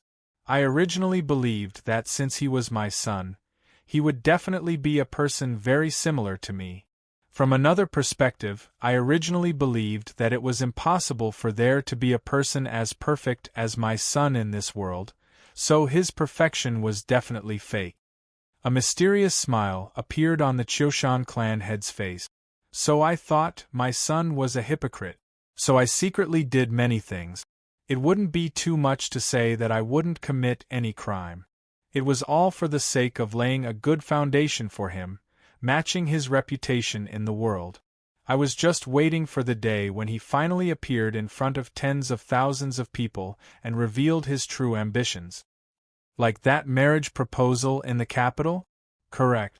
I thought that since he wanted to marry Su Yurong, he also didn't want to bear the infamy of coercion, so he deliberately calculated the time and fought with the demons over the key to the Garden of Zhou. I was his father, so of course I had to help him settle this matter." The Chioshan clan head continued, "Another example is this time. I thought that he was pretending to be injured so that he could stay out of this matter, and at the same time, give my Chioshan clan an opportunity to rise in revolt. His plan could be said to be perfect, but who would have thought that I was wrong?" I thought that my son was a hypocrite. I didn't think that he was actually a true hero. He looked out the window at Mount Lee and smiled. But what father doesn't wish for their son to be a true hero? It's just that heroes die easily, so I, as his father, could only continue to commit any crime, continue to play the role of a hypocrite, in order to ensure that this hero of mine could live. In the future, when the entire world knows of my evil deeds and he needs to place righteousness before family, I will die at his hands. You see, this is such a perfect story. After hearing these words, the guardian's heart was filled with endless sorrow. He thought to himself, the clan head truly is the world's most extraordinary father. His love for Qiushan is so selfless and selfish, so intense that it makes people feel somewhat fearful. Anyone who blocks Qiushan's path to the most resplendent river of stars will be eliminated by the clan head. And everyone knew that on this continent, the only youth that could barely be mentioned in the same breath as Qiushan was called Chen Chongsheng. The guardian began to sympathize with Chen Chongsheng's miserable future. Of course, the prerequisite was that the young principal of the Orthodox Academy could leave Xuanyang City alive. If the storms of the 8 directions move, Su Li will undoubtedly die, but Chen Chongsheng will definitely live. The Qiushan clan head calmly said, that youth's background is too deep, his origins somewhat mysterious. Not even Holy Maiden Peak has been able to completely investigate it. The Divine Empress still hasn't spoken, Zhou Tong still hasn't moved, so I naturally won't be the first to move. Mount Li was an extraordinary place. Liang Xiaoxiao had used his own death to kill people, while his eldest brother Qiushan had used his own life to save people. This sort of person would not die so easily. Chen Chongsheng was the same, because he had always been saving people. The rain in Xuanyang City was cold. Perhaps because of this, his face was rather pale. His drenched clothes were riddled with sword holes, but not much blood could be seen, because it had been washed away by the rain.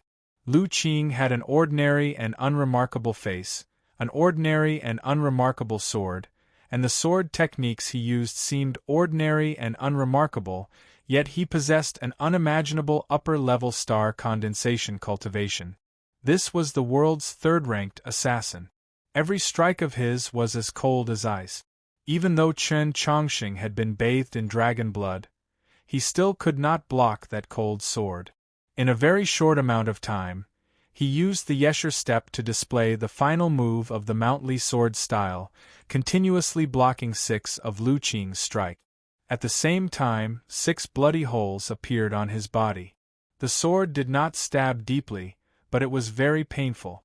Fortunately, the blood that flowed out had no taste, just as tasteless as this battle.